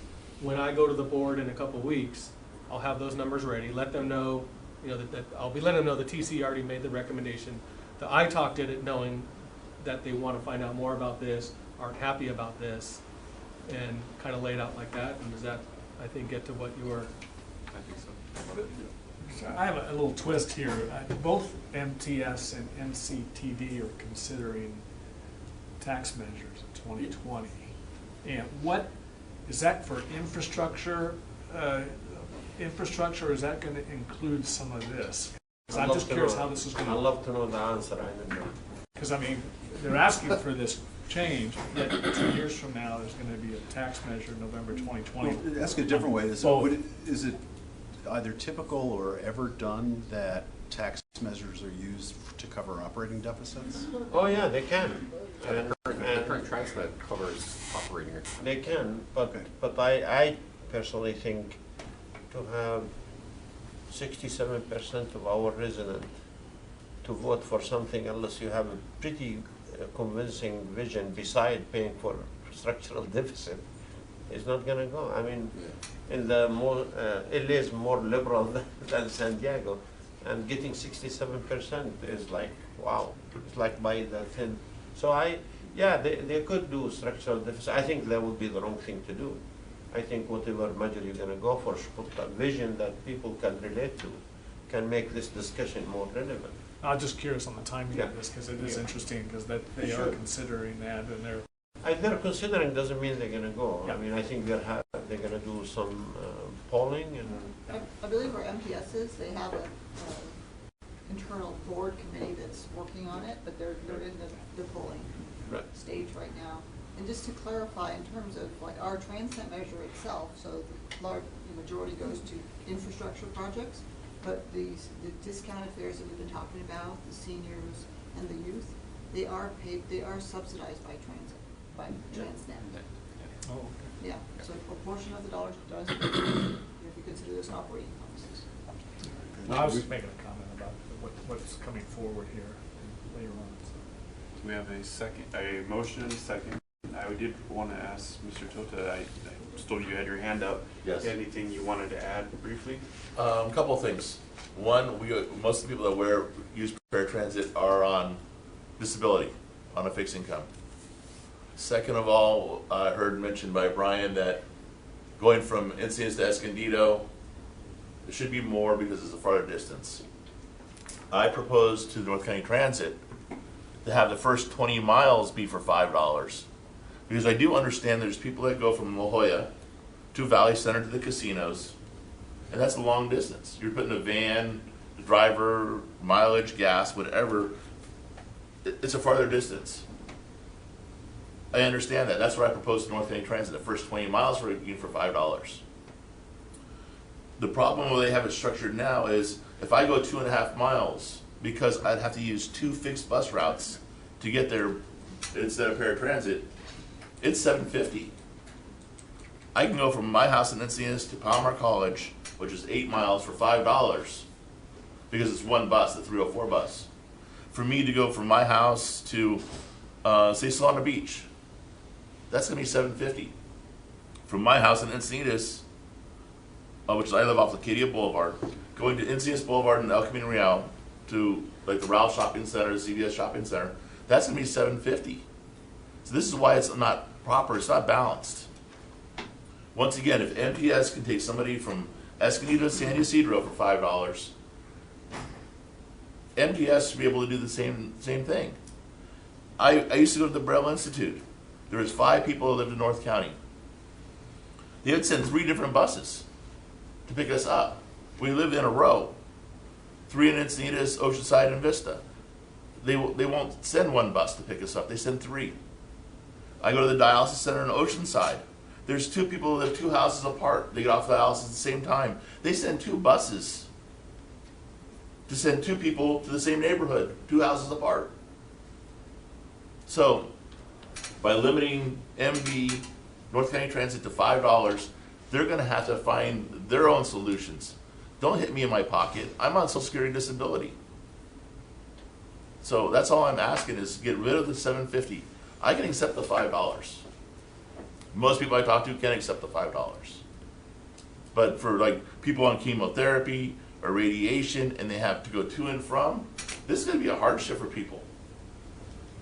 All I'm asking this board, and I'm going to ask the board on the 25th, keep this at $5. Make it the same as MTS. Because you can't charge $2.50 more to go 2.5 miles. They go in 8 miles. Okay. Thank you. I hope you get the feeling that this committee is considering that, and the motion that was brought forward does take that into consideration and wants to get some information on that. So, and it's to be a substantial amount of ridership because the way North County Transit is laid out, it's north-south. But a lot of people leave east-west and they take 2 buses to get anywhere. Okay. Thank you very much for your time. Thank you, Dan. Thank you. Right, any other discussion? I wouldn't think we would. I think we talked about this quite a bit. So if there is not, ready for a vote. All those in favor of the motion? Did we get a first and a second? Yes, we got a first. Jonathan. We had the motion. Kai seconded. And then everybody votes in favor. Just as sort of hopefully a wrap up on this, given the significance of the issue of highways versus transit, it's been around for a long time, it's highly controversial, and our responsibility for opining on the allocation of monies between the two, I personally, and I don't know if my colleagues would agree, would benefit substantially from a much deeper understanding of the basic economics of who pays what for public transportation, who pays what for highways. And you have the social issues of environmental and so on and so on. That's a whole separate issue. But to the extent that staff could either one big package or progressively try to educate us on this issue. Because I don't use public transit, I use the highways. And I think I'm paying for that with my gas tax. I don't have any idea of I don't pay for capital costs, don't pay for capital costs, that's all public money. But the operating costs, how much does a driver pay versus how much does a rider pay in public transit, it'd be very interesting to me. So there is, this is very legitimate. Well, we don't need it now, absolutely. No, I know, but I tell you right now, just for you to think about, we're gonna bring more information like this. But none of us pay the full cost, so either driving in the car or riding transit. None of us, not you, not me. We need to understand. And you will understand that. It costs much more as a public cost. You're including environmental issues. Absolutely, and the delay we could break those two into. Sure, not only environmental. I mean, we don't pay for the capital cost of the infrastructure that we use. So we'll come back to you. All right, thank you very much. Move on to item number 11. The proposed amendment to Sandag Board Policy 31. John.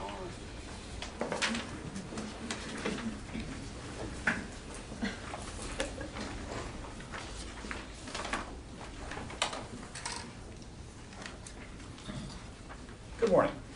I'm John Kirk. I'm General Counsel here at Sandag, and I'm here today to discuss with you and to get your input on proposed amendments to Rule 23 of Sandag Board Policy 31 relating to the Regional Transportation Congestion Improvement Program, or Rtcip fee.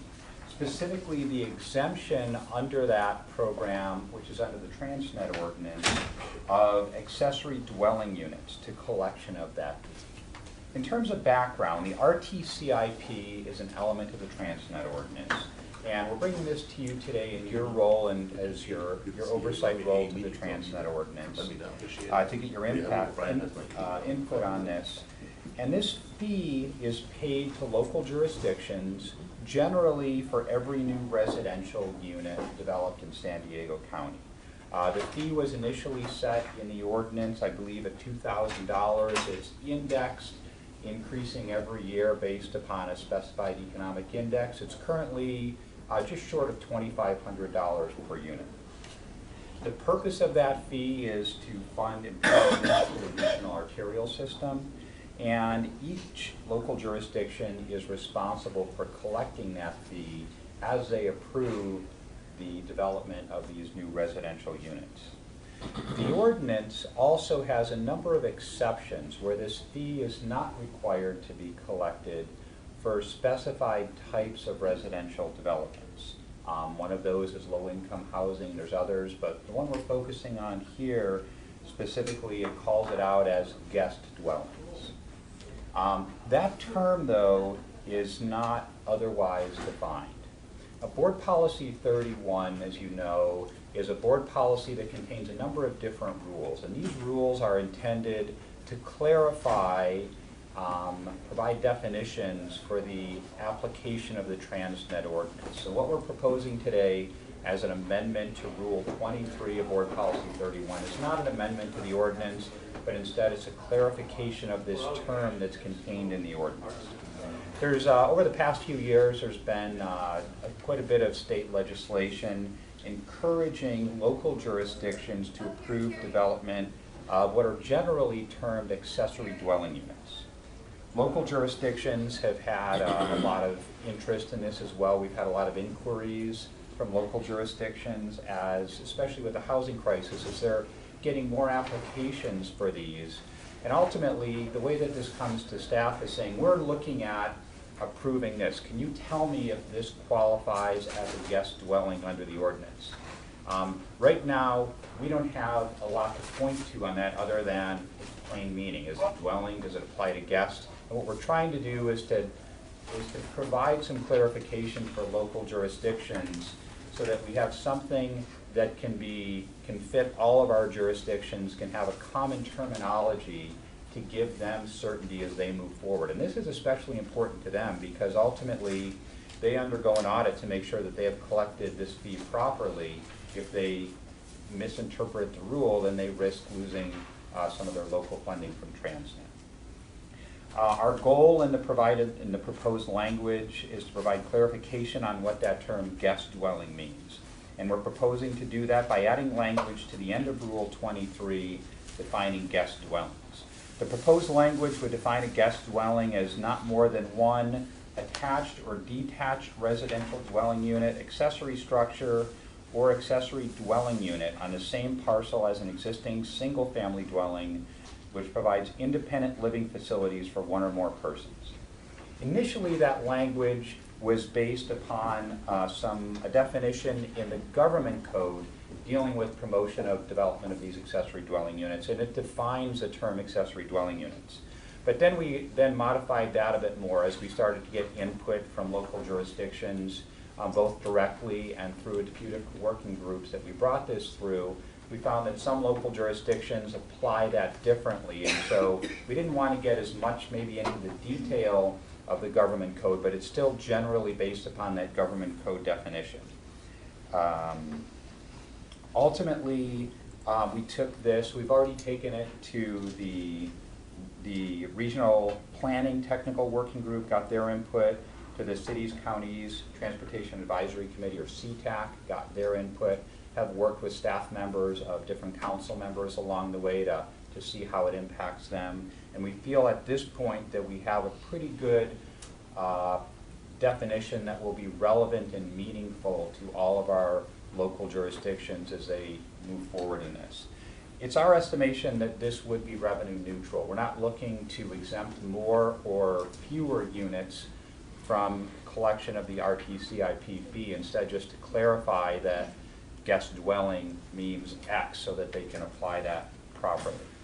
Moving forward, We've already been to the executive committee one time with this. We typically bring our board policies and bylaws to them twice. We're scheduled to go for their second consideration of this coming Friday, along with the other board policies and bylaws, and then ultimately to the board for consideration at its January 25th meeting. Again, in your oversight role of the Transnet ordinance, we welcome your input and comments on this, and be happy to pass those along to the executive committee and board as they consider this. Any opposing arguments to this change? There really hasn't been. Only, That's all I need to know. yeah, along the way they've said, hey, have you considered X? And we've tried to, as we've got those comments, we've tried to modify it to make sure we address them. So a new development that goes in, and the house has a main house, but yet a garage and then a separate unit in the back, is that considered a separate unit? I think because it's titled an existing dwelling unit, I believe we would treat that as 2 units. Jose or Ariana, would you? Already, you would now? I believe right now that would be treated, because it's 2 new residential developments. I'll ask Jose to comment on how they apply that. So there's no change in that situation. More homes are doing, I think a lot of new developments seem to have a lot of 2 homes attached to it. And so what happens also if you redevelop a house or tear down a house and put 2 units in a house? Is that? I think if you redevelop it, I'm just kind of off the cuff thinking of hypotheticals, but I'd say that redevelopment is it's still an existing single family unit. And under the definition, you are adding something to an existing unit. The existing unit wouldn't require it, but now your addition to the existing unit would. So a redevelopment of an existing unit that adds an accessory dwelling unit, I would say you would there not be collecting it, because the existing unit, it's already been collected if it was developed during the existence of the Rtcip fee, and now the addition of the accessory dwelling unit would be exempt. So all the new developments now, is it just a single? Is it single? Would it be, so it is not, it wouldn't be revenue neutral. It would increase revenue, wouldn't it? Because it would be 2 dwelling units on a new development on a house, right? So you're saying that there's 2 separate? So it's considered one dwelling, even though there's 2 houses on the, possibly 2 groups of individuals living in. Is that the ordinance today, though? Is the ordinance today that's already ruling? It just says guest dwelling. It's guest dwelling. What I heard was, in your scenario, you have a new development that has a home and an accessory unit. That's 2, if I'm understanding that correctly. Yeah. You have an existing and you add an accessory, then you're exempt because you're an existing unit. If you redevelop, then you're getting, I believe, that accessory still is exempt because it wasn't existing. It's what I thought I heard. I thought that it was that if you have a single family home, you're going to go add another, call it unit, that's got a bathroom, that's got a sleeping kitchen. There's a list of things that are there, but they're going to charge you. You go get that permit, you got a new building permit, you're going to pay the $2,500. I think if you tear down the whole facility and rebuild, you're not charged for the original one, but you will be charged for the new one. Same as you would if you didn't do anything to the original. So under the exemptions provision of the ordinance, it does list the rehabilitation, this is an exemption, the rehabilitation and or reconstruction of any legal residential structure and or replacement of a previously existing dwelling unit. I don't know if that helps. So that covers your initial one, but then if you're adding a guest dwelling, whether it's under the old rule that just said, or the old language that just said guest dwelling, or the new language that expanded that, I believe both of those you would not be paying the Rtcip if you redevelop an existing unit and add an accessory dwelling unit to it. That's the question. So this just makes it easier for the cities that don't call it a guest dwelling to say, oh, well, that's an accessory dwelling, or that's a companion unit. Exactly. Yeah. So what you're saying is that the ordinance is, so you can add a guest unit to your house. If you've got a single family home, the new ordinance says now we can, without the parking, you can add a guest, call it a granny flat, whatever, but it's got a kitchen, bathroom, a unit. You will not have to pay the $2,500. That's under really the existing and this modified language. We're just It's clarifying what that adding- guest It's dwelling also means. revenue neutral. It's dwelling, and then it's dwelling and accessory. This companion. language just better defines the Right. term guest dwelling. Right. It doesn't That's the really intent. change Doesn't change anything. it. Correct. I don't think we need to object or any comment No, on Thank I you agree. for clarification. I'm just curious, if I want to put a granny flat behind my house, if it's attached somehow, Attached or detached, Either one. both allowed. That's in the language. Yeah. Yeah, and the rate is now $2,500 It's just short of 2,500. I think it's about to be trued up again. rather than the 2,000 that we started out with. Right. Thank you. All right. And anybody else any other questions? Make a motion to support this, too. I don't, that's, We don't even need to do that. we don't even need to do it, just be aware of Just a it. discussion item. I withdraw my motion. Second withdrawal. All right. Thank you very much. Thank you, John. All right, item number 12 is the 2018 Regional Transportation Improvement Program Amendment Number 1. Hi, Sue. I glanced through it and looked at my favorite cities, and I see nothing wrong with it. Okay. So at its January 18th meeting, the Transportation Committee is scheduled to approve Amendment Number 1 to the 2018 Rtcip. Amendment Number 1 is a regular quarterly amendment, which was to the 2018 Rtcip, which was adopted by the board on September 28th and received federal approval on December 17th. The ITAC has asked to review and comment on the Rtcip amendment, specifically on the eligibility of projects and focusing on significant cost increases and or scope changes on major corridor projects included in the expenditure plan. This new short form report introduces a new attachment discussing eligibility and made modifications to the summary of changes report to incorporate additional details of the funding changes for each project, which had previously been included in the staff report. The format of this report is a work in progress, and we welcome feedback on the report and the attachments. In Attachment 1, Table 1, beginning on page 2, you will find the changes proposed in this amendment, specifically for those projects funded with Transnet. This table is familiar to you and has not changed. Each project includes Transnet funding at the top, followed by any other funding programmed on the project. Attachment 2, the Summary of Changes report, beginning on page 53, provides a summary of the changes shown in Table 1. This report is sorted by the absolute value of the change amount in total programmed amount, with the project showing the greatest change at the top. This report is also familiar, however, we've added additional detail in the change description column to give an indication of what changes occurred to the funding, whether it be an increase, a decrease, or a revision between fiscal years and for which fund types. This is the type of information that would have previously been included in the written report. If applicable, more information on the reason for the changes provided, such as shown for the first two projects on the list. We are taking a similar attachment to the Transportation Committee, which is sorted by agency instead of by change in value. So I was kind of curious what you would prefer to see. I think previously you had requested to see what was the biggest change at the top, so that's why it's sorted that way for you guys. Attachment 3 is a map that shows the major transportation projects in this amendment. And Attachment 4 is the new attachment, which summarizes the 7 ordinance and board policy requirements which impact project eligibility for Transnet funding and other programming requirements. We consider each test for every amendment, and this shows our findings that indicate that the amendment meets those eligibility criteria.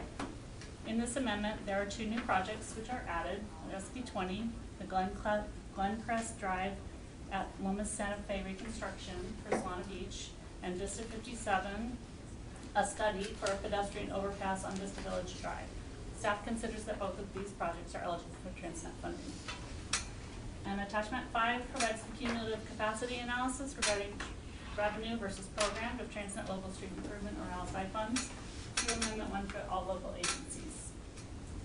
So that's all I have. If there are any questions on any specific projects, or This on the 2 new projects, are they the initial funding to be in study stages? They're not the complete project funding, or no, the pedestrian overpass is a study, but the Glencrest Drive reconstruction is, I think, includes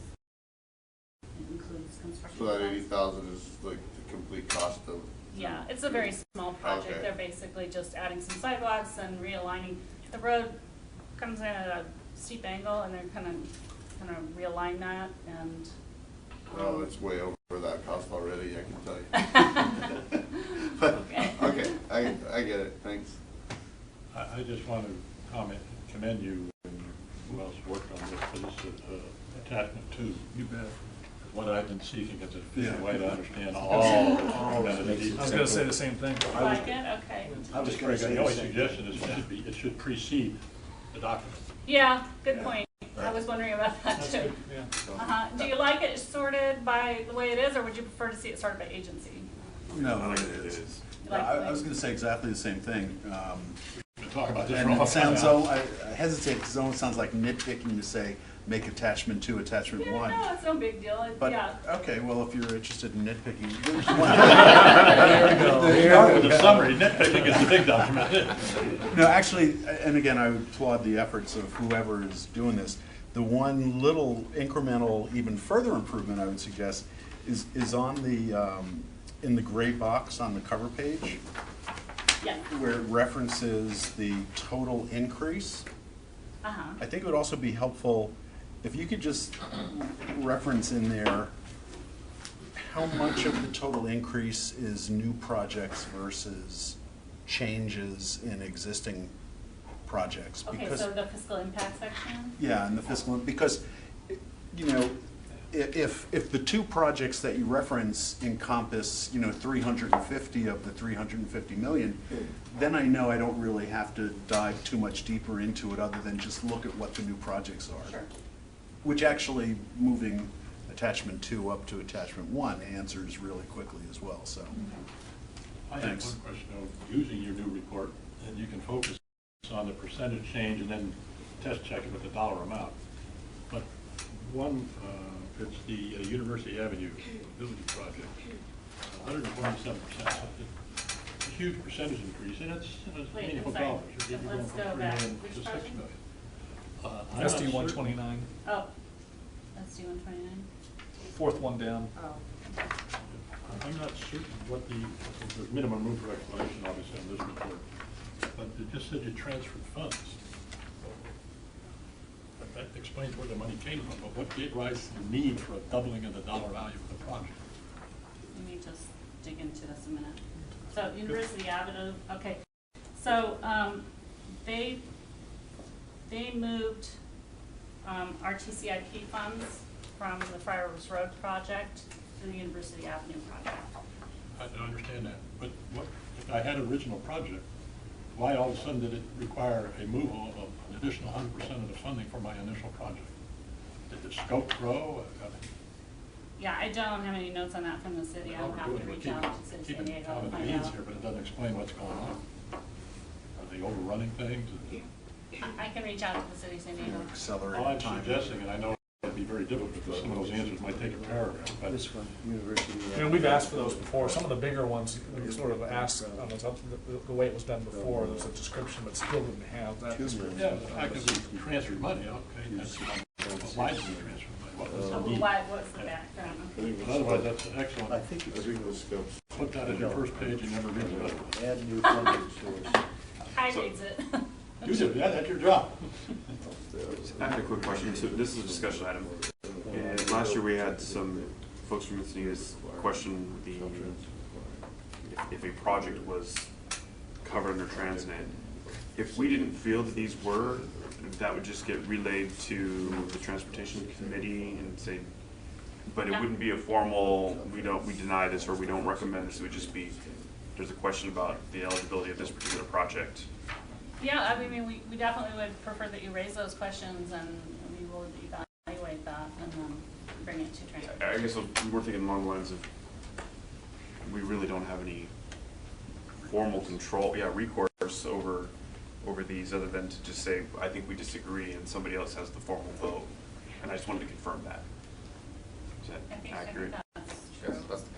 We don't have veto power. We can only raise questions. Well, you help us interpret the Transnet ordinance. I don't need the veto power. I just wanted to see, I mean, I didn't think there was any recourse when we had our friends from Encinitas come, but this kind of helps clarify in my head.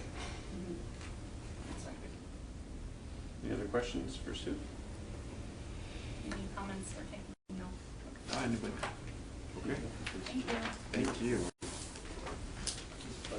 Prior. All right, I think we're on our last items. Regional monitoring report. That's where they met before. No, I think this is my first time in front of the ICON, so thank you for having me. Good We're a morning. fun bunch. You can absolutely see Brian sitting here. So I'm here today to talk about the 2018 Regional Performance Monitoring Report. The report is required by state law and is called for in San Diego Forward, the regional plan. Chapter 5 and Appendix S of the regional plan identified performance monitoring indicators that are intended to provide a snapshot of regional areas of importance. So the indicators follow the overall vision of the regional and goals of the regional plan and are grouped into 3 categories, which are supporting healthy environments and communities, creating a more vibrant economy, and incorporating innovative mobility and planning. The real intention of this report is to provide a high-level overview of how are we doing in the county in a number of different areas, and then use that information to inform the goals and policies of the upcoming regional plan update being done in the next few years. And if I could add, another reason why we bring this to you also is that some of this information could help inform the next 10-year review. And so with that in mind, I think that's what we were also looking for your feedback on. As we had discussed at your previous meeting, this is one of the tools that we use. And so, yeah, so kind of keeping that in mind. I was just going to say, I think this is fabulous. Just as far as the 3 main goals, I have a vague recollection in some of the earlier planning materials that there was some attention paid to social equity as sort of a value, and that doesn't seem to have been reflected, at least amongst the 3 main goals. Is that? There's a social equity analysis that goes along with the regional plan, but it was not listed as a performance monitoring indicator in a sense. I think you could probably make some connections between the two on how's the poverty rate doing in the region and some of the other indicators, but there isn't one specific to social equity. And again, there's opportunities as we do the regional plan to amend the indicators and this list of 23 different factors that we included. Yeah, I was thinking more about the real meaningful impact of particularly transportation alternatives for lower income neighborhoods, the access that people have to jobs based on the transportation network. That could be something that could be analyzed in an upcoming report as it relates to the regional plan. Great, thank you. So I've listed here the 23 performance monitoring indicators, at least organized by the 3 overall vision and goals for the regional plan, and they also indicate how they relate to the plan. So things like beach widths and housing and smart growth opportunity areas, water consumption and energy use are generally monitor the healthy environments and communities. The poverty rate, housing costs, and travel times to jobs can help monitor the vibrant economy. And travel times, commute mode share, border crossings, and alternative fuel ownership can monitor innovative mobility and planning. Several of the indicators are new indicators, meaning that they were added to this list as part of the 2015 regional plan update. And the performance monitoring report typically includes the most recent data available for each income, which is for each indicator, typically 2016 or 2017 data. The base year for each indicator is generally 2005. Some indicators use a different base year when data at that time wasn't available. From a general standpoint, we track the progress of each indicator based on 2 criteria. Mainly, are they moving in the right direction, or is there a need for areas that need improvement? We found most of the indicators are moving in a positive direction, meaning that the trends are helping to meet the goals of the regional plan. Other indicators may need improvement and shows that the data may not necessarily be trending toward meeting those goals. So each indicator's progress could be affected by a number of outside influences, and the 2018 performance monitoring report is intended to present the data mainly to show the trends of what's occurring. And as I'll discuss later, some of the indicators can be revised periodically as the new regional plan is adopted and can reflect new and changing conditions. So I pulled a few of the slides directly from the report just to show as examples of how the data is presented.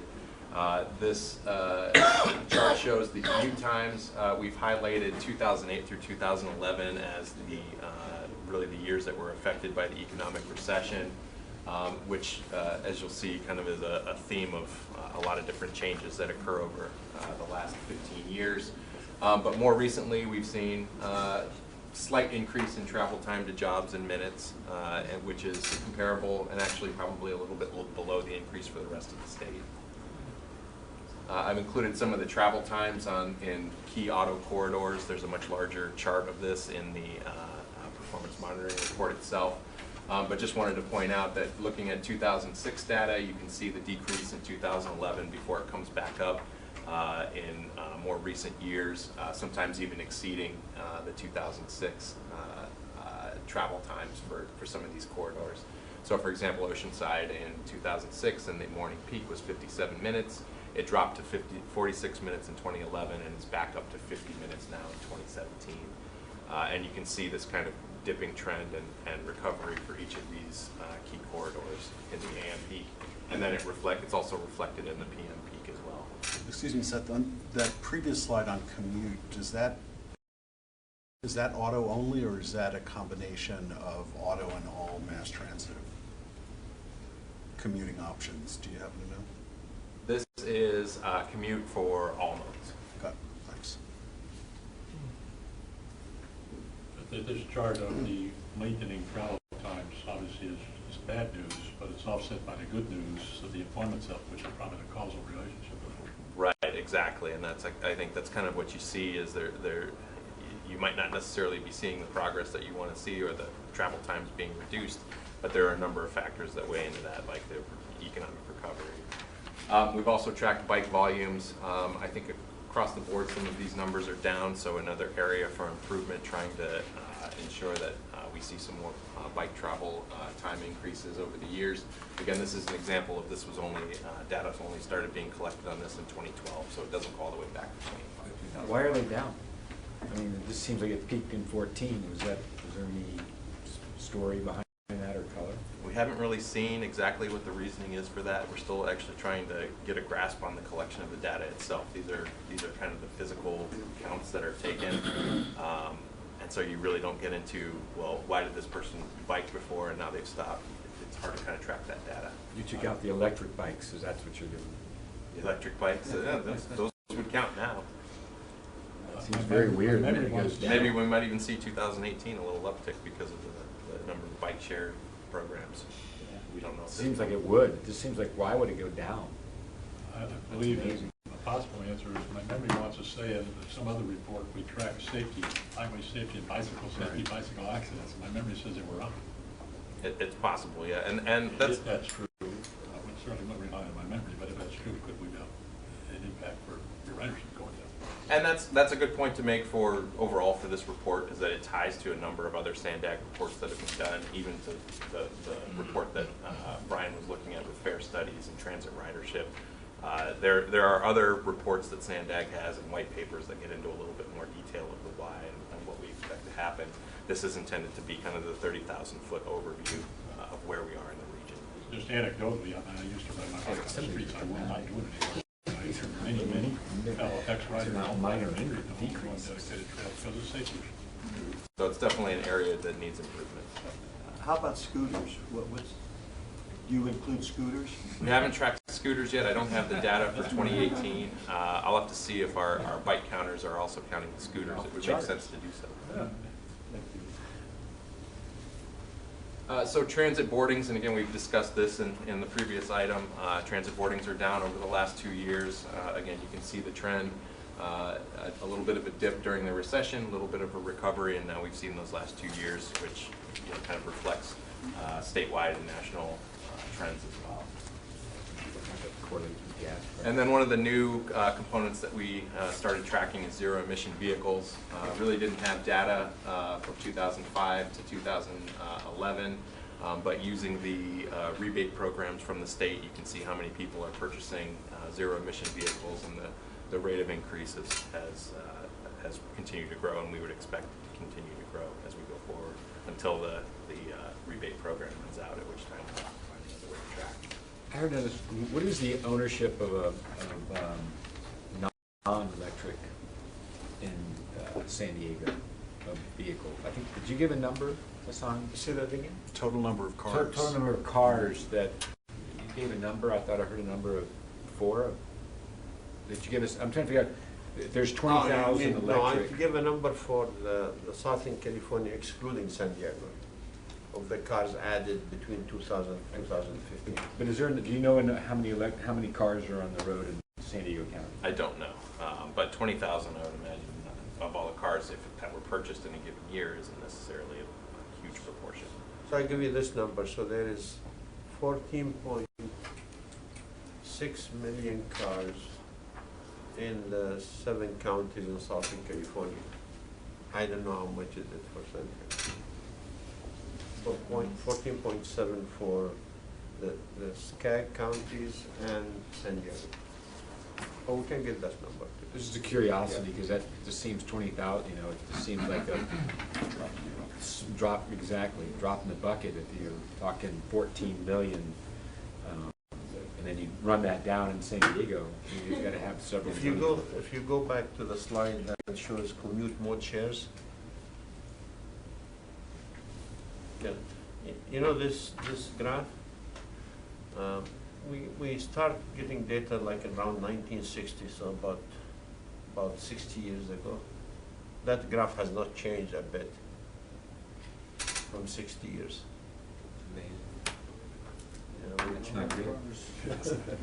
Which tells me that for 60 years we've been trying to change mode split, which tells me that changing travel behavior has to be thought of as an economic model for people to change. So that graph, if you've seen it in 1970, it will look the same. 1980. The only thing now is the work at home has increased a bit because of technology. That's the only major change really. But the people who drove alone still drive the same percentage. People who carpool gone down a little bit. People who use transit still the same. That tells you a lot about, you have to think of transportation as service that follows economic models. Was there a correlation, and I forgot what year it was, when gas really spiked, really jumped that period? $4 a gallon. Yeah, I mean, it really just was going, it went from, I think we were all used to $2, or that was the threshold, and it jumped up to 4 in the high 3s. There were correlations, but not to show up in the overall. Right, just didn't, it was a blip. DMV says 2.4 million autos registered in San Diego County in 2017. 20,000 are electric. Well, 20,000 were purchased, yeah. Okay.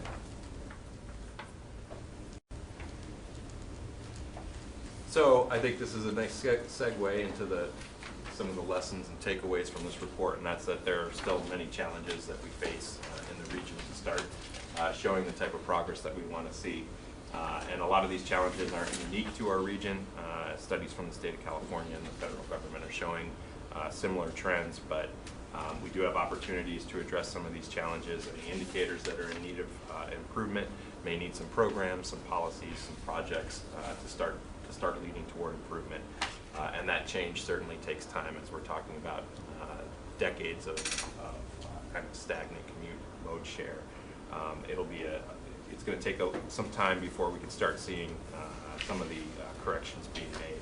And of course, our plan is to continue to monitor the progress of each of these indicators. It'll be on an every 4-year basis, kind of the midterm of each regional plan that's adopted.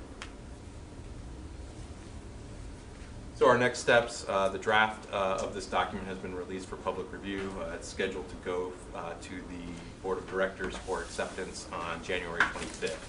So any comments, any remarks, any clarifications that are needed on the report itself, we certainly still have some time to get those into the report before the board accepts it. would you go back to the bike volumes chart? And I'll be brief because I may have missed your conversation. But I'm wondering why bike volumes have gone down in several areas. Between 2000, from 2012 to 2017, you know, like Uptown, 4th and 5th Avenue, well, that's stayed pretty steady. But you look at up Eastern, I just see in the 2017 numbers, they seem to have gone down. And is there a reason for that? We don't have a reason at this point. We're collecting the data, and I think it's probably going to be something we're going to have to take a look at as an organization to start figuring out. It also could be that depending on the data collection methodology, they may not be statistically significant variations. I go back to that debate that we had about, where was it, Del Mar to Encinitas, or Encinitas to La Costa, where they're cutting down a lane, they're proposing to create more bike traffic. And it looks to me as if I can't see where, well, for example, the Coastal Rail Trail, Rose Canyon. I just wonder, are bicycles still growing in popularity, or are they dropping in popularity in San Diego County? That's my question.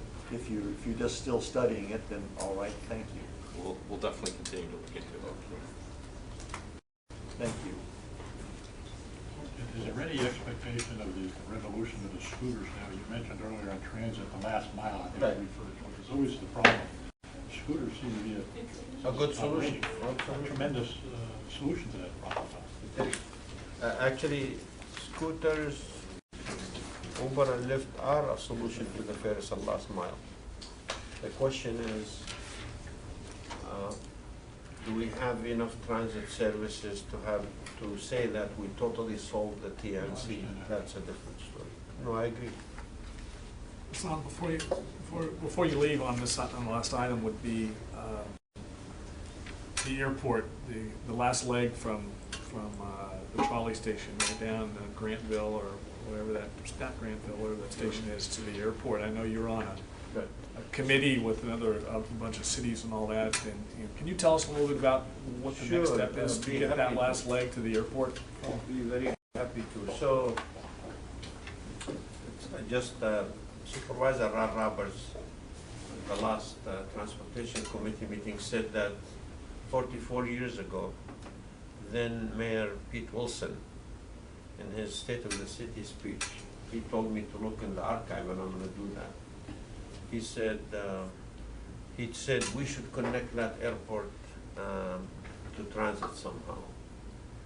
So happened that yesterday Mayor Faulkner and I were meeting in LA, and we met Governor Wilson, and we reminded him of his State of the City. So we finally gonna have that connection that 44 years ago he said. So here what we're doing in the airport. There was a subcommittee, as you know, it met already is it once or twice? Once.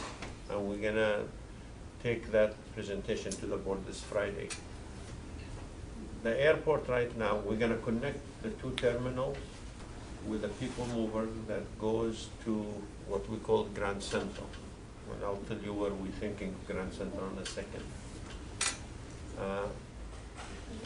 We're also going to have to look at, if you truly want to come from North County using the coaster to go to the airport, with a people mover, one transfer, great, but the coaster have to run more than every hour. You know, you can't miss a train with your bags and your children and wait another hour to get in the train. It has to run every 10. I mean, if we're serious about providing transit service. So we're doing that transit connection with a state-of-the-art people mover. We're also improving the interchanges from the 5 into Harper, and we're doing a cordon pricing. So we're going to price those that get into the airport, and we're going to do a model for, to encourage shared TNC transportation network companies to come into the airport. Originally, at Sandag, we embraced the ITC, the Intermodal Transportation Center. But when we did that, the idea was to move the terminal to the other side.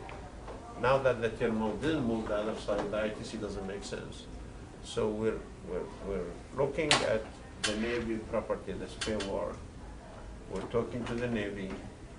It's about 100-acre major redevelopment, and the Grand Central will be in the middle, and the people mover will come into that. The coastal will come in, the Amtrak, Metrolink, the Los Ann, and the future rail system will come into this. So this will be one of the biggest redevelopment centers probably in the county.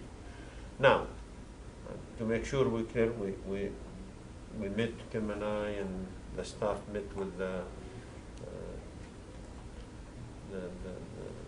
Navy, very receptive to the idea. They have an ask, which is very accommodating, and I believe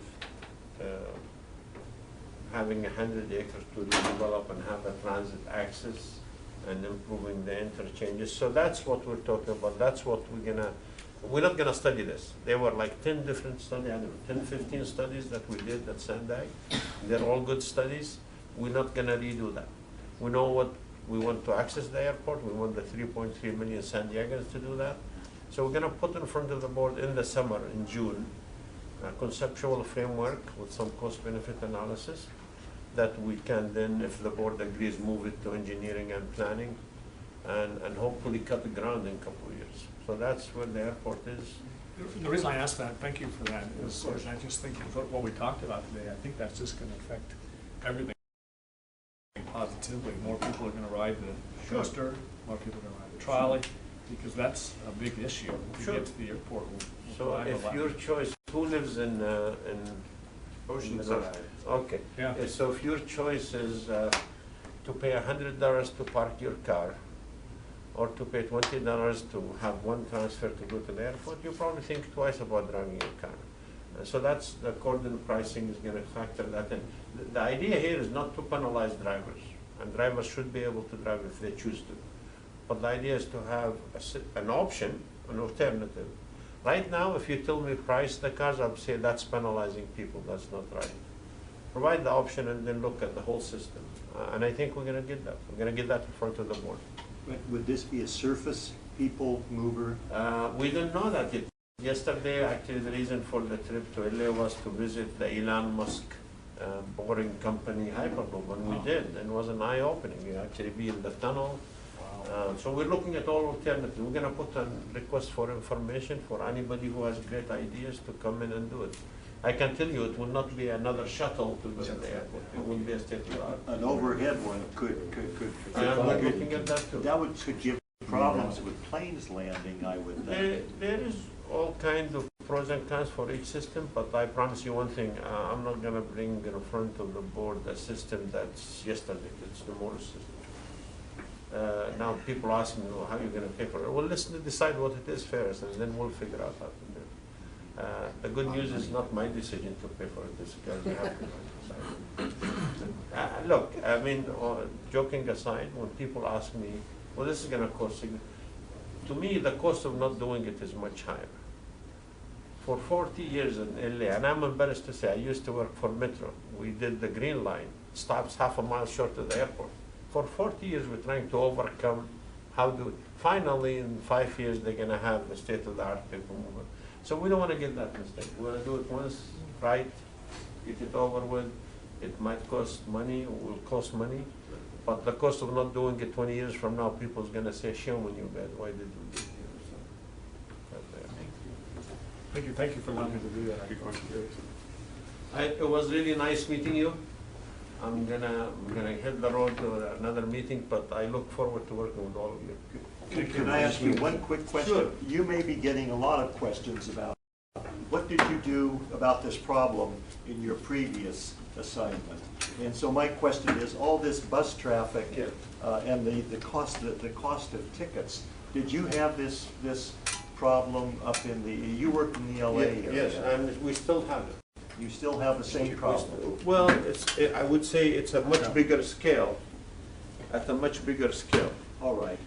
But I will tell you this, As in Los Angeles or anywhere else in the country, we no longer can just continue to subsidize transit the way we do and think that people just gonna ride it. It has to be convenient, it has to be comfortable for us to ride it. So be happy to share with you some of the things we did there and we're gonna be doing here. Okay. All right, thank you very much. Happy New Year. Thank you. Yes, indeed. Project that from you. Yeah. Actually, I just had one last question for Seth before you go. So, is the intent to basically monitor all of these various attributes, data points, what have you, for sense of direction, or is there an intent to attach some specific goals to specific items with, action plans to actually move from A to B, as opposed to just observe the trends? I think it's the latter. It's really the intent is to inform the development of the upcoming regional plan. So the board members that are working on that plan will have this information to say how are we doing as a region and what kind of key projects and components and programs do we want to incorporate in the regional plan itself to start making some progress. Thanks. Any other questions for Seth? No, thank you.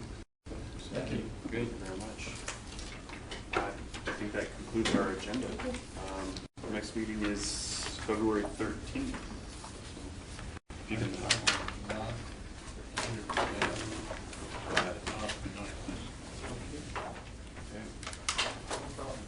Right now.